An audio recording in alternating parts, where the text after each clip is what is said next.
ஓம் அகத்தியர் திருவடிகள் போற்றி. ஓம் அகத்தியர் திருவடிகள் போற்றி. ஓம் அகத்தியர் திருவடிகள் போற்றி. ஓம் அகத்தியர் திருவடிகள் போற்றி. ஓம் அகத்தியர் திருவடிகள் போற்றி. ஓம் ராமலிங்க சாமிகள் திருவடிகள் போற்றி. ஓம் ராமலிங்க சாமிகள் திருவடிகள் போற்றி. ஓம் ராமலிங்க சாமிகள் திருவடிகள் போற்றி. ஓம் மாணிக்க வாசகர் திருவடிகள் போற்றி. ஓம் மாணிக்க வாசகர் திருவடிகள் போற்றி. ஓம் மாணிக்க வாசகர் திருவடிகள் போற்றி. ஓம் சுகபெரும ரிஷி திருவடிகள் போற்றி. ஓம் சுகபெரும ரிஷி திருவடிகள் போற்றி. ஓம் சுகபெரும ரிஷி திருவடிகள் போற்றி. ஓம் திருஞான சம்பந்தர் திருவடிகள் போற்றி. ஓம் திருஞான சம்பந்தர் திருவடிகள் போற்றி. ஓம் திருஞான சம்பந்தர் திருவடிகள் போற்றி. ஓம் திருநாவுக்கரசர் திருவடிகள் போற்றி. ஓம் திருநாவுக்கரசர் திருவடிகள் போற்றி. ஓம் திருநாவுக்கரசர் திருவடிகள் போற்றி. ஓம் பதஞ்சலி முனிவர் திருவடிகள் போற்றி. ஓம் பதஞ்சலி முனிவர் திருவடிகள் போற்றி. ஓம் பதஞ்சலி முனிவர் திருவடிகள் போற்றி. அன்புள்ள பெரியோர்களே, தாய்மார்களே, வணக்கம். இத்தனை ஞானிகளும் ஒரே தன்மை உள்ளவர்கள் தான். அத்தனை பேரும் புண்ணியவான்களே. யாரும் புண்ணியம் செய்யாமல் யாரும் ஞானியாக முடியாது. பாவம் செய்து விட்டு ஞானியாக நினைப்பது தன்னைத்தானே ஏமாற்றிக் கொள்வதாகும். புண்ணியம் செய்த மக்கள். இந்த புண்ணியம் செய்ததுக்கு காரணமாக இருப்பது யார் என்றான். யார் ஒருவர் புண்ணியம் செய்திருக்கார். புண்ணியவான் அகத்தீசன், புண்ணியவான் நந்தீசன், புண்ணியவான் திருமலதேவன், புண்ணியவான் காலாங்கிநாதன், புண்ணியவான் கரூர் முனிவன், புண்ணியவான் ராமலிங்க சாமிகள், புண்ணியவான் மாணிக்கவாசகன், புண்ணியவான் திருஞான சம்பந்தர், திருநாவுக்கரசர், இதெல்லாம் புண்ணியவான்கள். புண்ணியவானை பூஜிக்க தான் ஒருவனுக்கு பழைய முன் செய்த வினைகள் தீரும். வினைகள் தீர தான் ஒருவனுக்கு கனிவு சிந்தை உண்டாகும். முன் செய்த வினை தீராமல் ஒருவனுக்கு வறுமை தீராது. முன் செய்த வினை தீராமல் ஒருவனுக்கு வறுமனை தீராது. இப்போ முன் செய்த வினைகளை கடன் சுமையாகவும் உடல் நோயாகவும் பல்வேறு பிரச்சனைகளாக இருக்கும். அப்போ கடன் சுமை இருப்பதோ, உடல் நோய் இருப்பதோ, அல்லது குடும்பத்தில் பிரச்சனை இருப்பதோ, அல்லது தீராத பகை உணர்வோ, நீங்காத பகைகளோ, பல்வேறு வகையான மன உளைச்சல் காரணமே முன் செய்த வினைகள் தான். நாம் வணங்குவது யார் என்றால் புண்ணியவான்கள். இருவினை கடந்தவர்கள், சாந்த சுரூபியானவர்கள், சாந்தியமே வடிவாக இருப்பார்கள். பசிபிக் சமுத்திரம் போன்று அமைதியாக இருப்பார்கள். என்ன காரணம்? அவருக்கு நல்வினை இல்லை, தீவினை இல்லை, இனி பிறவி இல்லை.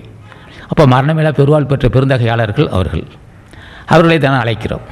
எதுக்கு என்ன கூப்பிடுன்னு கேட்டான். மன அமைதி இல்லை, கடன் சுமை இருக்குது, உடல் ஆரோக்கியம் இல்லை, நிம்மதி இல்லாமல் இருக்கிறேன். உண்மையே எனக்கு தெரியும்.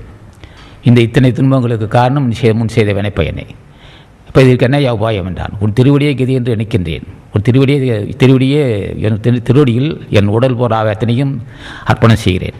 என்னையும் ஏற்று அருள் செய்ய வேண்டுகிறேன் ஐயனே என்று ஆசான் நந்தீசனையோ அகத்தீசனையோ திருமூல தேவனையோ வணங்கினால் அவர் என்ன செய்வார்கள்? ஓரிரு ஆண்டுகள் பேசாதிருப்பார்கள். மீண்டும் அவர்களுக்கு அவர் தூண்ட வேண்டும். அவர் நிசப்தமாக மோன நிலையில் இருப்பார்கள். அவருடைய நாமத்தை சொல்லும்போது தான் தூண்ட முடியும். வேறு எந்த வகையிலும் அவர் தூண்ட முடியாது. பக்கத்தில் அணுகுண்டு விழுந்தாலும் தெரியாது அவர்களுக்கு. 1000 அணுகுண்டு விழுந்தாலும் அவருக்கு காதில் விழுவாது. அகத்தீசா என்றால் காதில் விழுவும். என்ன நோக்கம்னு கேட்டார். நோக்கம் என்னையா? எனக்கு உள்ள பிரச்சனைகள் தெரியும். என்ன பிரச்சனை இருக்குது சொல்லு. இது மாதிரி குடும்பத்தில் நிம்மதி இல்லை, நோய் இருக்குது, கடன் சுமை இருக்குது, தடுமாட்டமாக இருக்குது, அப்படி மன ஒருநிலைப்படலை. உண்மையை எனக்கு தெரியும். மன ஒருநிலைப்படாதுன்னு தெரியும். அப்போ அவர்கள் எப்படி இருக்கார்கள்னா, மனம் என்பதே அவருக்கு நிர்மணமாக்கிட்டார்கள். மனமே இருக்காது அவருக்கு. எதையுமே சிந்திக்க மாட்டார்கள். எந்த சிந்தனையுமே இருக்காது அவருக்கு. அப்படியே இது நின்மலம்னு சொல்லுவாங்க. நின்மனம் சொன்னால் அசைவற்ற மனம். நின்மலன் சொல்லுவாங்க அவர்களை. மலன்னா குற்றம் உள்ளவர்கள். இப்போ சாப்பிட்றோம், மலைச்செல்லாம் சிக்கலாக இருக்குது, அவருக்கு பசி இல்லை, அப்போ அவருக்கு மலை குற்றம் இல்லை, அவருக்கு வேறு சிந்தனையே இருக்காது. அப்படியே மனம் இறந்த நிலையில் இருப்பார்கள். நிசப்தமாக இருக்கக்கூடிய அவர்களை நாமத்தை சொல்லும்போது அவர் விழிக்கிறார்கள். என்ன நோக்கத்தை, எதுக்கப்பா என்ன கூப்பிட்றேன்னு கேட்பார். இந்த மாதிரி பல பிரச்சனைக்கப்பா தாங்க முடியாமல் தடுமாறன்னு. உண்மையே அதுக்கு என்ன உபாயம் நீயே சொல்லு அப்படின்னு கேட்கும்போது என்ன செய்வாங்க? தினம் கேட்கணும். தினம் 10 நிமிஷம் அவங்கள உட்காந்து கேட்டுக்கிட்டே இருக்கணும். ஓம் அகத்தி சாயனமோ, ஓம் அகத்தி சாயனமோ, ஓம் நந்தி சாயனமோன்னு. எப்படியோ நாமத்தை சொன்னாலே மந்திரமாகும். நம்ம சொன்னாலும் சரி, திருவடி போட்டுன்னு சொன்னாலும் சரி, எதுவாக இருந்தாலும் சரி, நாமத்தை சொல்லாவே மந்திரமாக போயிடும். அது அகத்தீச திருவடி போட்டி என்று சொன்னாலும் சரி, அகத்தீசா நம என்று சொன்னாலும் சரி, ராமலிங்க சாமிகள் சொன்னாலும் சரி, யார் சொன்னாலும் எப்படி சொன்னாலும் சரி, அது மந்திரமாக மாறிவிடும். ஏன்னா மந்திர சுருவிகள் அவர்கள்லாம் ஞானிகள், முற்று பெற்ற முனிவர்கள், எல்லாம் உள்ள இயற்கையை வென்றவர்கள், கடவுள் தன்மை அடைந்தவர்கள், தூய்மையானவர்கள், வாய்மையானவர்கள், மிகப்பெரிய வல்லமை உள்ளவர்கள், சாந்த சுருவிகள். அவரை வணங்கி கேட்டுக்கிட்டே வர்றோம். எந்த அளவுக்கு நம்ம நெருங்குகிறோமோ, எந்த அளவுக்கு அவரோடு நெருங்க நாமஜபம் செய்ய நாமஜபமாகிய பூஜை செய்ய முன் செய்த உடைய வினைகள் தீரும். முன் செய்த வினைகள் தீர கடன் சுமை தீரும், மன அமைதி உண்டாகும், மன உருநிலைப்படும். மன உருநிலைப்படுவதற்கு வேறு எந்த வகையிலும் முடியாது. எந்த அளவுக்கு ஒருவன் நாமஜபம் செய்கிறானோ அப்போ தான் மன உருநிலைப்படும். மன ஒருநிலைப்படலைன்னு சொல்லி தடுமாறிட்டு தன்னைத்தானே ஏமாற்றிக்கூட அர்த்தமாகும். மன ஒருநிலைப்படாது எனக்கு அவருக்கு தெரியும். என்ன காரணம்? நம்ம இது பல்வேறு ஜென்மங்கள் செய்த வினைகள் மன உருகி தியானிக்க முடியாது, தடுமாட்டம் இருக்க தான் செய்யும். அது குற்றம் இல்லை. அதுக்காக நம்ம சோர்வடைய வேண்டிய அவசியம் இல்லை. மனம் பூஜை செய்யும்போது நம்ம அகத்தீசான்னு சொல்லிக்கிட்டே இருப்போம். மனம் பல இடத்துல போய்கிட்டு இருக்கும். போயிட்டு வரட்டுமே தெரியும். ஞாபகம் செய்யும்போது தான் மன உருநிலைப்படலை, எதோ சிந்திச்சிட்ருக்கிறோம், ஏதோ இது பழைய சேட்ட காலத்தையும் நகல் காலத்தையும் வருங்காலத்தையும் சிந்திச்சு உட்காந்துருக்குறோம், இது தேவையில்லை அப்படின்னு உணர்த்தப்படும். ஞாபகம் செய்ய விட்டால் அது தெரியவே தெரியாது, சிந்திச்சிட்டே இருப்பான். சில பேர் உட்காந்து சிந்திக்கிட்டே இருப்பான், ஆனால் எதுக்கு சிந்திக்கணும் அவனுக்கு தெரியாது. சென்ற காலம், நிகழ்காலம், வருங்காலத்தை பற்றி சிந்திச்சுட்டு இருப்பான். ஏன் சிந்திக்கிறோம், என்ன விஷயம், அந்த சிந்தனைக்கு முடிவே இருக்காது. ஆனால் ஞாபகம் செய்யும்போது மட்டும் ஓம் அகத்தீசாய நம, ஓம் அகத்தீசாய நம, ஓம் அகத்தீசாய நம, ஓம் அகத்திய திருவடிகள் போட்டு சொல்லும்போது எது சிந்திச்சிட்ருக்கே, தேவையில்லையே, இப்போ இப்போ நீ வந்துட்டு உட்காந்து இருக்கிறது ஞாபகம் செய்ய, கடந்த காலத்தை சிந்திக்க வேண்டிய அவசியம் இல்லையே, வருங்காலத்தை சிந்திக்க தேவையில்லையே, ஏன் இதை சிந்திச்சிட்ருக்க அப்படிங்கிற உணர்வு எப்போ வரும்னா, ஞாபகம் சொல்லும்போது தான், ஞாபகம் செய்யும்போது தான் அந்த உணர்வு வருமே தவிர நம்ம சிந்தனை உணரப்படலை அப்படிங்கிறது எப்போ உணர்த்தப்படும்னா ஞாபகம் செய்யும்போது தான். இல்லைன்னு சொன்னால் மணிக்கணக்காக உட்காந்து சிந்திச்சுன்னா சிந்தனைக்கு எல்லாம் இருக்காது, கற்பனைக்கு எல்லாம் இருக்காது. அவன்கிட்ட கற்பனை பண்ணிக்கிட்டே போயிட்டுருப்பான்.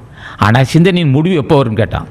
ஒருவன் சிந்திச்சுட்டே இருக்கான், தேவையில்லாத பல்வேறு சிந்தனைகள், சென்ற கால நிகழ்ச்சியை பற்றி சிந்திச்சுட்டு இருக்கான், வருங்காலத்தை பற்றி கற்பனை பண்ணிகிட்டு இருக்கிறான். அந்த கற்பனைக்கு முடிவு எப்போன்னு கேட்டான். ஞாபகம் செய்தால் தான் அந்த கற்பனைக்கு முடிவு வரும். ஏன் தேவையில்லாமல் கற்பனை பண்ணிகிட்டு இருக்கிற, எதுக்கு உட்காந்துருக்க பண்ணி, ஞாபகம் செய்தானே உட்காந்துருக்குற, அதை விட்டு ஏன் அதை சிந்திச்சுட்டு இருக்கிற, அந்த அந்த ஞாபகம் தான் செஞ்சிட்ருக்கிறோம். வேறு சிந்தனைக்கு அவசியம்னு நினைப்பதற்கு காரணம் அந்த ஞாபகத்தால் தான் முடியும். ஞாபகத்தை விட்டுட்டா சிந்தனையில் மூழ்கிடுவான், மணிக்கணக்காக சிந்திப்பான், தேவையில்லாமல் காலத்தை வீணாக்கிடுவான், அவனை பொண்ணா நேரத்தை வீணாக்கிடுவான். ஆகவே எந்த அளவுக்கு ஞாபகம் செய்கிறோமோ, அப்போ ஞாபகம் செய்கிற நோக்கமே மன உருநிலைப்படுவதுக்கு தான். ஞாபகம் நோக்கமே பல்வேறு பிரச்சனைகள் தீரதான், மன அமைதி பெறணும், மன ஒருநிலைப்படணும். ஒருநிலைப்படுவதற்காக தான் ஞாபகம் செய்கிறோம். அதோடைய விளைவு எப்படி இருக்குன்னா, அது மரணமேல பெருவாழ்வு தோன்று, மரணமேல பெருவாழ்வு தரக்கூடியது ஞாபகம். பிறகு யோகம் என்பது அவர்களால் பார்த்து நடத்தி தரக்கூடியது. யோகம் நம்மளே செய்யக்கூடாது, யோகம் அவர்கள் தான் நடத்தி தரணும். அப்போ யோகம் நாம் செய்யக்கூடாது, செய்யலாம். மூச்சு காற்றை லேசாக கவனிக்கணும். இப்போ நாங்கள் ஆரம்பத்தை என்ன செய்தோம், தவறான பிராணாயம் செய்து நோய்வாய்ப்பட்டோம். அப்போ என்ன செய்து வாசி கவனிக்கும் போது அப்போ அகத்தீசை நினைத்து அப்படி மூச்சு காற்றை லேசாக கவனிப்போம். அது கவனிக்கும் போது மூச்சு காற்று அதிகமாக ஓட ஆரம்பிச்சிடும். அப்போ லேசாக மூக்கில் லேசாக இழுத்து ஓம் அகத்தீசான்னு லேசாக இழுப்போம், தாங்கு சக்தியோடு வச்சுருப்போம், அப்புறம் விட்டுருவோம். இதோடைய விளைவு எப்படி ஆச்சுன்னா, முதிபெரும் தலைவன் இல்லையா, அவர் லேசாக ஆசான் நினைத்து அடியன் வாசியோடு வாசியாக கலந்து அருள் செய்யணும்னு கேட்டுக்குவோம். அடியன் வாசியோடு வாசியாக கலந்து அருள் செய்ய வேண்டும், அடியன் நாடி நண்பு ஊடுருவி என்னை காப்பாற்ற வேண்டும், அடியன் சிந்தையில் தங்கி என்னை ரட்சிக்க வேண்டும் என்று கேட்குறோம். அப்போ என்ன செய்வோம், வாசியோடு வாசியாக கலந்து அருள் செய்யணும்னு கேட்கும்போது லேசாக மூச்சு இழுக்கிறோம், எடுத்துகிறோம். தாங்க சக்தி நிறுத்த அதிகமாக எடுத்துக்கூட உடம்பு உஷ்ணம் ஆகிடும். இதோட சும்மா ஓரிரு நிமிடங்கள் தான் செய்யணும். அப்போ ஆசை நினச்சி லேசாக மூக்கு பக்கம் இழுக்கிறோம், மூக்கு பக்கம் இழுத்து அப்படி நிறுத்துகிறோம். அப்போ நிறுத்தும் போது ஆசை நினைத்து இழுக்கிறோம், சிறிது நேரம் நிறுத்தி வைக்கிறோம், விட்டுறோம். இப்படி ஆரம்ப பயிற்சி இது, அது தொடக்க நிலை பயிற்சி. பிறகு அதுக்கப்புறம் தான் வாசியோடைய இயல்பு பிறகு தான் சொல்லணும். வாசி பயிற்சி பிறகு தந்துக்கிட்டே இருப்பாங்க. முதல் நிலை இதுதான், ஆசி பெறணும். வாசியோடு வாசியை கலந்து ஆசி தர வேணும்னு கேட்டு வரணும். அப்போ வாசியோடு வாசியை கலந்து ஆசி பெறணும்னு சொல்லி கேட்டு ஆசான தொடர்பு வைத்து அதோடு பழகி பிறகு தான் மூச்சு காற்று இடங்களை பற்றியும் பின்களை பற்றியும் அறிய முடியும். ஆரம்ப பயிற்சி இல்லாமல் எடுத்த உடனே இடங்களையும் பின்களையும் பற்றி அறிய முடியாது.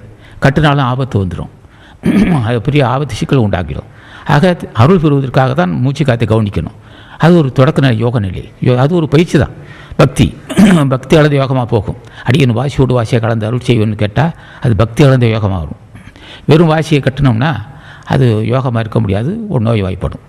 இப்படி செய்து அப்படியே தொடர்ந்து வந்துக்கிட்டே இருக்கணும். அது அப்படியே அது போக்குள்ளேயே போகணும். உடமையை காப்பாற்றிக்கணும், நல்லபடி சாப்பிட்டுக்கணும். அதே சமயத்தில் சைவ உணவாக இருக்கணும். அசைவ உணவு சாப்பிட்டுக்கிட்டு அதை ஏற்றுக்கொள்ள மாட்டான், கடவுள் ஏற்றுக்கொள்ள மாட்டான். அசைவ உணவு தினம் ஒரு 20 நிமிஷம் அல்லது ஒரு அரை மணி நேரமாக தியானம் நாமத்தை செய்யணும். சாஷ்டாங்க விழுந்து வணங்கணும்.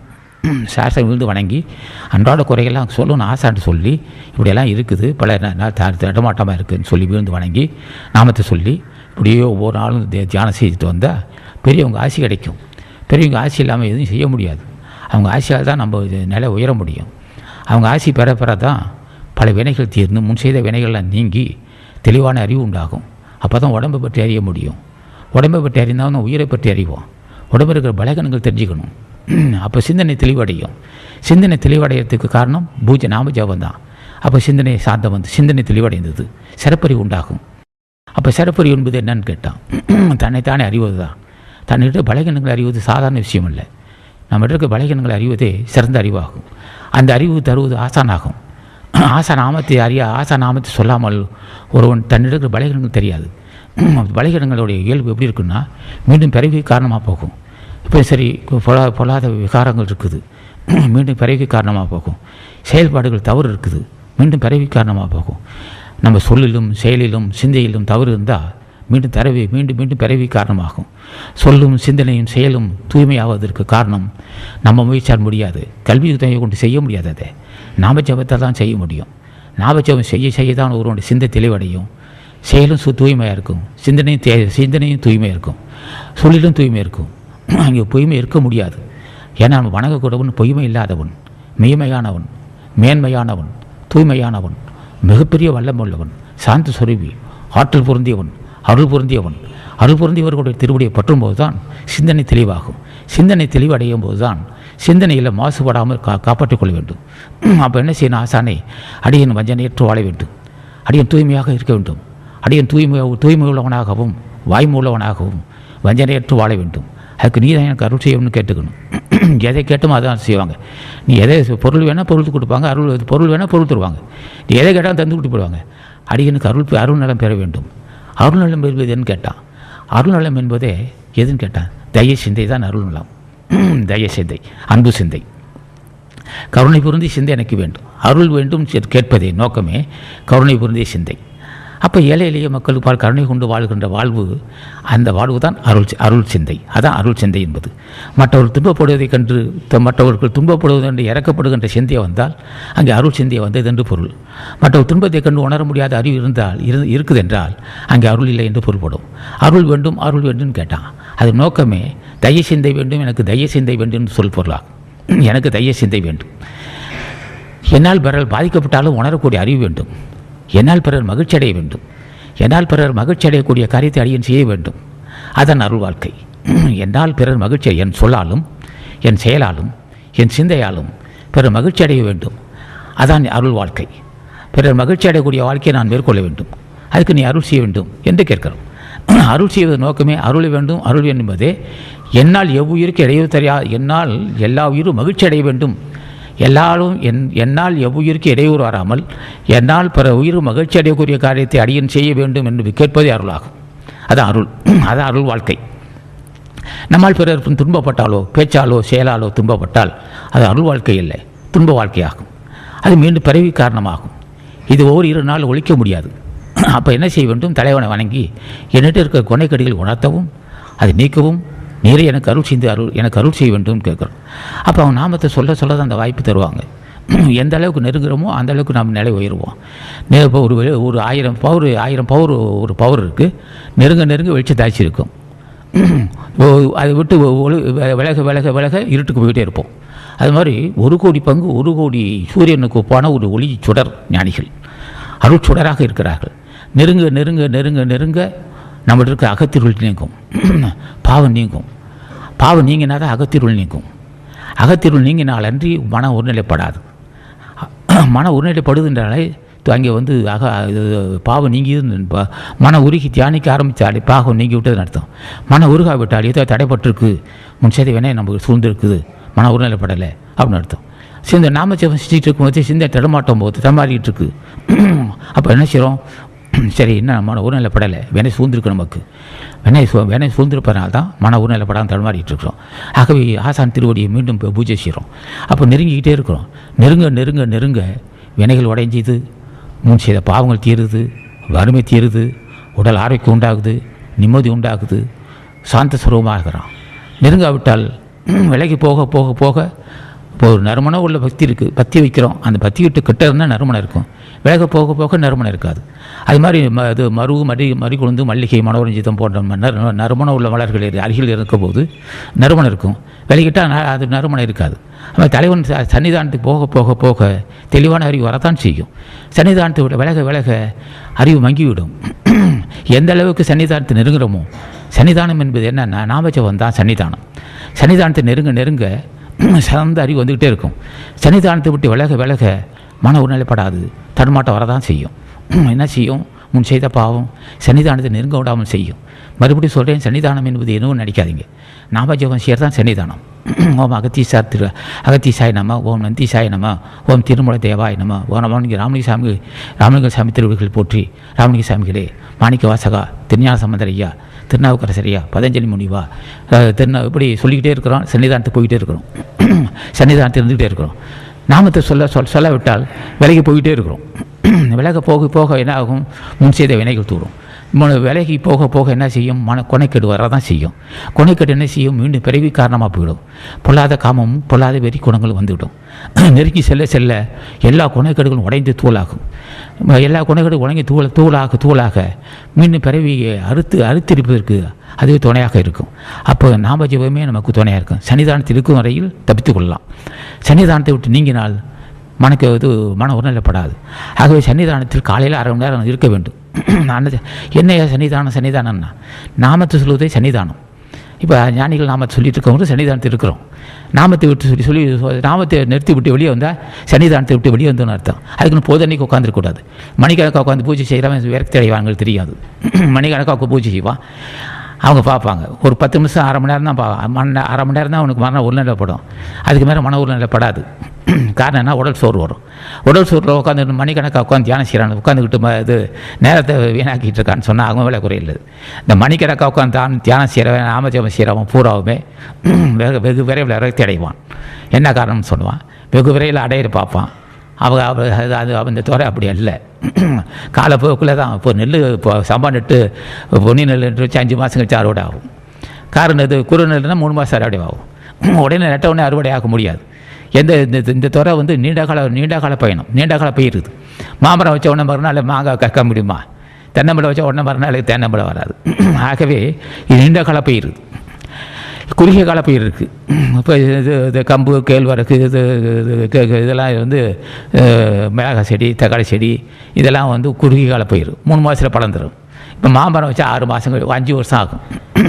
இப்போ இது நீண்ட கால பயிர். இது இப்போ பக்தி என்பது இந்த நீண்ட கால பயிர். 10 வருஷம் ஆகும், 12 வருஷம் ஆகும், 15 வருஷம் ஆகலாம், குற்றமில்லை. நீ மணிக்கணக்காக உட்காந்து தியானம் செய்யும்போது உடனே விரைவாக எதிர்பார்ப்பேன். மாங்கன்று வச்சுட்டு மறுநாள் மாங்காய் எதிர்பார்ப்பேன். அது விலை எப்படி இருக்குன்னா, அப்புறம் மாங்கன்று தூக்கி எறிஞ்சிட்டு போடுவான். 3 மாதம் பார்ப்பான், 6 மாதம் பார்ப்பான், 1 வருஷம் பார்ப்பான். மாங்கன்று ஒரு வருஷம் அவ்வளோதான், ஒரு வருஷத்துக்கு அவ்வளோதான் வந்துட்டுருக்கும். இது என்ன? இது கம்மம் பயிரா, கேழ்வரகு பயிரா, அது தக்காளி செடி, அது விறுவிறும் வளர்றதுக்கு. இது ஞானப்பயிர். ஞானப்பயிர் வந்து எப்படி வளரனா, அணுவாக தான் வளர்க்கணும். கடுகுகளுக்காக தான் வளர்றது. கடுகுகளுக்காக தான் அணுவாக வளரக்கூடிய பயிரை உடனே நீ வளர நினச்சின்னா நீ ஏமாற்றி கொடுத்த அது மேலே குற்றம் இல்லை. ஆக இப்போ பலாக்கன்று இருக்குது, பலாமரம் இருக்குது, மாமரம் இருக்குது, தென்னம்பிள்ளை இருக்குது. அது அணுவாக வளர்ந்துக்கிட்டே வரும். அப்படி தான் வளருது. நீ மணிக்கணக்காக உட்காந்து தியானம் செஞ்ச இப்போ 6 மாதத்தில் பலனை எதிர்பார்ப்பேன், சோர்வு அடைவேன், விரக்தி அடைவேன். எனக்கு தெரியும். சில பேர் என்ன செய்வான், உப்பு இல்லாமல் சாப்பிடுவான். உப்பு இல்லாமல் எதுக்கே சாப்பிட்றேன்னா, ஏன் கடவுள் அடையிறேன்னா சிரிப்பான். உப்பு இல்லாமல் சாப்பிட்டேன்டா எடுப்போகுது. உப்பு இல்லாமல் சாப்பிட்டு நீ என்ன லாபத்தை அடைவிக்கிறேன்? நல்லா 60 சுவை சாப்பிட்டுக்க. நல்லா 60 சுவை சாப்பிட்டுக்கிட்டு வயிறு நிறைய உணவுகளை குறைக்கக்கூடாது. நல்லா சாப்பிட்டுக்க, தியானம் செய். நாங்கள் எப்போ சொல்கிறோமோ அப்போ தான் நீ உப்புலாமல் சாப்பிடணும். நீயா உப்புலாமல் சாப்பிட்டு தான் அதுக்கு நாங்கள் பொறுப்புலன்றுவாங்க. சில பேர் இது வைராக்கியமாக உப்புலாமல் சாப்பிட்டுருப்போம். உப்பு இப்போது ஆசையடி அண்ணன் ஒவ்வொரு உண்பது ஆசையடிப்பான். உப்பு உப்புலாமல் சாப்பிடுவான், பட்டினி கிடப்பான், மணிக்கணக்காக தியானம் செய்வான். வெகு விரைவில் அவன் தோல்வியடைவான். வெகு விரைவில் தோல்வியடைவான். வெகு விரைவில் தோல்வியடைவான். ஏன் உப்புலாமல் சாப்பிட்ற? உன்னை சாப்பிட சொன்னானவன். ஏன் பட்டினி கிடக்கிற? உன்னை பட்டினி கிடக்க சொன்னானவன். ஏன் மணிக்கணக்காக உட்காந்து தியானம் செஞ்சுட்ருக்க? உன்னை உட்காந்து தியானம் செய்ய சொன்னானே. என் நீண்ட கால பெயர் அடிச்சே 10 வருஷம் ஆகும், 12 வருஷம் ஆகும். அது மாதிரி வரும்போது அது போக்குலேயே சென்று தினம் 12 மணி நேரம் உட்காந்து 15 நிமிஷம் 20 நிமிஷம் உட்காந்து ஞாபகத்தை சொல்லிவிட்டு தினம் கடமை செஞ்சுட்டு அதே சமயத்தை செய்வ உணவு மேற்கொண்டு உயிர் கூட தவிர்த்தும் செய்வ உணவு மேற்கொண்டும் மனைவி மக்களோட அன்பு காட்டியும் விருந்து உபசரித்தும் தன் கடமை செய்துக்கிட்டோம். இப்படி நீண்ட கால பயிர் இது 10 வருஷம் 12 வருஷம் ஆகும். உடனே நீ மணிக்கணக்கில் உட்காந்து தியானம் செஞ்சிட்டேன்னா கடவுளை ஆசை உடனே கடவுளை அடைய நினைப்பேன், தோல்வி அடைஞ்சு போவேன். என்ன காரணம்? உனக்கிட்ட அவ்வளோ பலகீனம் இருக்குது. நீ என்ன புண்ணியவானா? பல ஜென்மங்கள் செய்த பாவம் என்ன செய்யும்? நீ ஆசைப்படலாம், உடனே கடவுளை ஆக்கணும், கடவுளை பார்க்கணும், நீ ஆசைப்படலாம். அவன் அருள் செய்யணும்லவா? அவன் அருள் செய்யாமல் நீ என்ன செய்ய முடியும்? ஆகவே நீ என்ன செய்வா? மணிக்கணக்காக நேரத்தை வீணாக்காதே. அப்போ கொஞ்சம் கொஞ்சமாகவே லேசாக நீண்ட கால பேருன்னு சொல்லியிருக்கிறான். அது இது மாமரம் 10 வருஷம் ஆகும், 15 வருஷம் கழிச்சு மாம்பழம் சாப்பிட்லாம். உடனே மாம்பழம் சாப்பிட முடியாது, கடையில் வாங்கி தான் சாப்பிட்லாம். ஆக இப்படி ஒரு நீண்ட கால பயிருக்கு அவசரப்படுதல், பட்டினி கிடக்கிறது, உப்பெல்லாம் சாப்பிட்றது, இது மாதிரி போட்டுக்கிட்டு வளர்த்திட்டு கிடக்கிறான்னு சொன்னால் அது அவருக்கு மேலே குறையில்லை. சில பேர் வீடு ஊராக சுற்றுவான், காடுமேடாக சுற்றுவான். ஏன்டா அடையிறான்னு பார்த்தா கடவுளை அடையிறான். எந்த அளவுக்கு நீ உடம்பை நசுக்கிக்கிறியோ, எந்த அளவுக்கு உடம்பை பலகீனப்படுத்திருக்கிறோ அந்த அளவுக்கு நீ சோறு அடையப்பா. ஏன் நீங்கள் கால்நடைய போய் ஏன் இது ஊராக சுற்றுற? ஓடி ஓடி உலகங்கள் சுற்றிய வேடிக்கைக்காகவும் பேசும் செத்தினார் வள்ளுவர். ஓடி ஓடி உலகங்கள் சுற்றிய வேடிக்கைக்காகவும் பேசுகிற சித்தியும் வாடி வாடி வருந்தனால் வாக்கியுமே தேடி நின்ற திருவடக்காடல்னார். ஓடி ஓடி ஆகி இங்கேயும் அலைஞ்சி தடுமாறிட்டு இருப்பான். ஏன்டான கடவுள் அடையத்துனான். விஷந்தன் என்ன செய்வான்? அடக்கமாக மனைமை கொண்டிருந்து நல்லா அறுசுவை நல்லா சாப்பிட்டுக்கிட்டு காலையில் ஒரு 1/2 மணி நேரத்தை உட்காந்து தியானம் செஞ்சுக்கிட்டு வியாபாரம் செய்வதாலும் சரி, தொழில் செய்வதாலும் சரி, விவசாயம் செய்வதாலும் சரி, உத்தியோகம் செய்வதாலும் சரி, கடமை செம்மையாக செஞ்சுட்டே வருவான். தெரியும் அவனுக்கிட்ட சிறப்பறி உள்ளவன், தக்க உபதேசம் பெற்றவன். அதான் உபதேசம் பெற்ற உயர்ந்தவன், அருள் பெற்றவன், அருள் பெற்ற மகன் அவன் தான். கடமை செய்வான், யாருக்கும் தெரியாது. வியாபாரம் செய்வான், விவசாயம் செய்வான், தொழில் செய்வான், உத்தியோகம் செய்வான், எல்லாம் செய்துக்கிட்டே இருப்பான். 1/2 மணி நேரம் உட்காந்து தியானம் செய்வான், மனைவி கிட்ட அன்பு காட்டுவான், பிள்ளைகள் செய்ய வேண்டிய கடமை செய்வான், தாய்க்கு செய்ய வேண்டிய கடமை செய்வான், வந்து உசரிப்பான், வருவாயை பெருக்கிக் கொள்வான், வந்த வருவாயை தன்னுடைய மனைவி மக்களுக்கு பயன்படுத்துவான், தாய் தந்தைக்கு பாதுகாவனாக இருப்பான், விருந்து உசரிப்பான், உடன் பிறந்தவர்களுக்கு அன்பு காட்டுவான், நண்பர்களுக்கு உறவினர்களுக்கு பாதுகாவனாக இருப்பான். இதே சமயத்தில் என்ன செய்வான்? இல்லறத்தான் போல் நடிப்பான். அவன் இல்லறத்தான் அல்ல, விஷயம் தெரிந்தவன். அவன் நீண்ட கால பெயர் அவனுக்கு தெரியும். நீண்ட கால பெயர் அது என்பது அவன் அறிந்து கொண்ட மகன். அவன் புண்ணியவானவன், அவன்தான் புண்ணியவான். இந்த அவசரப்படுறவன், பட்டினி கிடக்கிறவன், உப்புலாம் சாப்பிட்றவன், இப்போ ஊராக சுற்றுறவன், இவன் அவசரப்படுகின்றவன், விரக்தி அடைந்து போவான். அவன் விரக்தி அடைந்து போவான், வெகு விரைவில் அவன் கெட்டு போவான். நீண்ட கால பெயரை வைத்துக்கிட்டு, நீண்ட கால பெயர் என்பது அவனுக்கு புரியாத காரணத்தினால் என்ன செய்வான்? தடுமாறிக்கிட்டு அல்லல் போடுவான். கடவுள் என்ன செய்வான்? கடவுள் திட்ட ஆரம்பிச்சிருவான். சில கடவுள் என்ன செய்வான்? உப்புலாம் சாப்பிடுவான், பட்டினி கிடப்பான், என்ன அருள் செஞ்சான் அப்படின்னு சொல்லி விரக்க தெரிஞ்சு போவான். அவன் சொல்லுவான், பாடம் அடையனே, நான் அவனை அப்படியே இருக்க சொன்னேன். யார்கிட்ட உபதேசம் பெற்றிருக்கிறேன்? யார் உபதேசம் பெற்று நீ இது மாதிரி கொண்டிருக்கிற? யார் உபதேசம் பெற்று நீ பட்டினி கிடக்கிற? யார் உபதேசம் பெற்று உப்புலாம் சாப்பிட்ற? யார் உபதேசம் பெற்று ஊரை சுற்றிட்டு கிடக்கிற? ஏடா போட்டுக்கிட்ட கடை கூட இது அல்லல் படுறன்னு கேட்பான். உபதேசம் பெற்றவர்கள் என்ன செய்வார்கள்? அடக்கமாக இருந்து வெளியில் தெரியாமல் ரகசியமாக 10 வருஷம் ஆகும், 15 வருஷமாகும், நீண்ட கால பயிர் என்பதை அறிந்து அது கூடவே போவார்கள். அது கூடவே போய் மெதுவாக போவார். நீண்ட பயணம் இது. அப்படி இல்லாது ஒரு சிலர் இப்படி அவசரப்படுவதனால கடைசியில் என்ன செய்வான்? கடவுளை திட்டுவான், விரக்தி அடைஞ்சி சில பேர் சித்தப்பிரமை உள்ளவனாகுவான். சில பேர் என்ன செய்வான்? மூச்சை கட்டுவான். எதுக்கே மூச்சை கட்டான்னு கேட்டான். கடவுள் அடையண்ணா. அவன் சிரிப்பான், விஷயம் தெரிஞ்சவன். நீ என் மூச்சை இது காமதேகத்தை மூச்சு கட்டி என்ன செய்ய போகிற? இந்த காமதேகத்தை மூச்சு கட்டினா என்ன ஆகிட போகுது? மூச்சை நான் கவனிக்க தான் சொன்னேன். மூச்சை கவனிக்கன்னு சொன்னால் ஆசா நாடியே என் வாசியோடு வாசியாக கிடக்குன்னு சொல்லி மூச்சை கவனிக்க தான் சொன்னமே தவிர மூட்டை கட்ட சொல்லலை. அதோட தொடர்பு கூட சொன்னோம், வாசியோடு தொடர்பு கூட சொன்னோம். ஒரு 10 நிமிஷம் மூச்சு காட்ட கவனித்து அதோடு தொடர்பு கூட சொன்னோம். ஒரு வலது பக்கம் இடது பக்கம் மூச்சு காட்டை இழுத்தும் வலது பக்கம் விட்டும், வலது பக்கம் காற்றை இழுத்தும் இடது பக்கம் விட்டும் ஞானிகள் நாமத்தை சொல்லியும் வீழ்ந்து வணங்கியும் இப்படியே கொஞ்சம் கொஞ்சமாக சிறு சிறு கடுகடுக அணுவாக முன்னேறக்கூடிய இந்த துறையில் அவசரப்படுகின்றவன் வெகு விரைவில் வேறக்கு தெரியும். அது இருக்கட்டும். இது உலக நடை. மக்களோட மனநிலை எப்படி இருக்குன்னா, விரைவாக முன்னேற வேண்டும், எப்படியாவது காட்டு ஸ்தம்பிப்பான், காட்டு 10 நிமிஷம் நிறுத்துவான், 15 நிமிஷம் நிறுத்துவான், கபாலம் பிடிச்சு செத்து போவான். அவன் எதை குறையில்லை, செய்த வினைப்பயன் இல்லை தக்க ஆசான் இல்லாத குறை. தக்க ஆசான் இருந்தால் ஏப்பா மூச்சை கட்டுற, இப்படி மூச்சை கட்டினவனுடைய விலை எப்படி இருக்குன்னு தெரியுமா? ஆரம்ப காலத்தில் உனக்கு தெரியாது. ஆரம்ப காலத்தில் இடம் இருக்கும்போது உன்னை பாதிக்காது. கொஞ்சம் சிறிது மூச்சை கட்ட அதிகமாக மூச்சு காட்ட ஸ்தம்பிக்க வருவது மலச்சிக்கல். பிறகு மலச்சிக்கல் காரணமாக வருவது தான் நல்லா தெரியுமே. மலச்சிக்கல் இருந்தால் படைச்சிக்கல் வரதான் போகும். அப்புறம் பிறகு குடல் புண்ணு வரும், உடம்பு நோய் வரும், ரத்த அழுத்தம் வரும், மிக செத்து போவான். எந்த லட்சியத்துக்காக நீ மூச்சு கட்டினியோ அந்த லட்சியம் அடிபட்டு போய் இறந்து போவான்.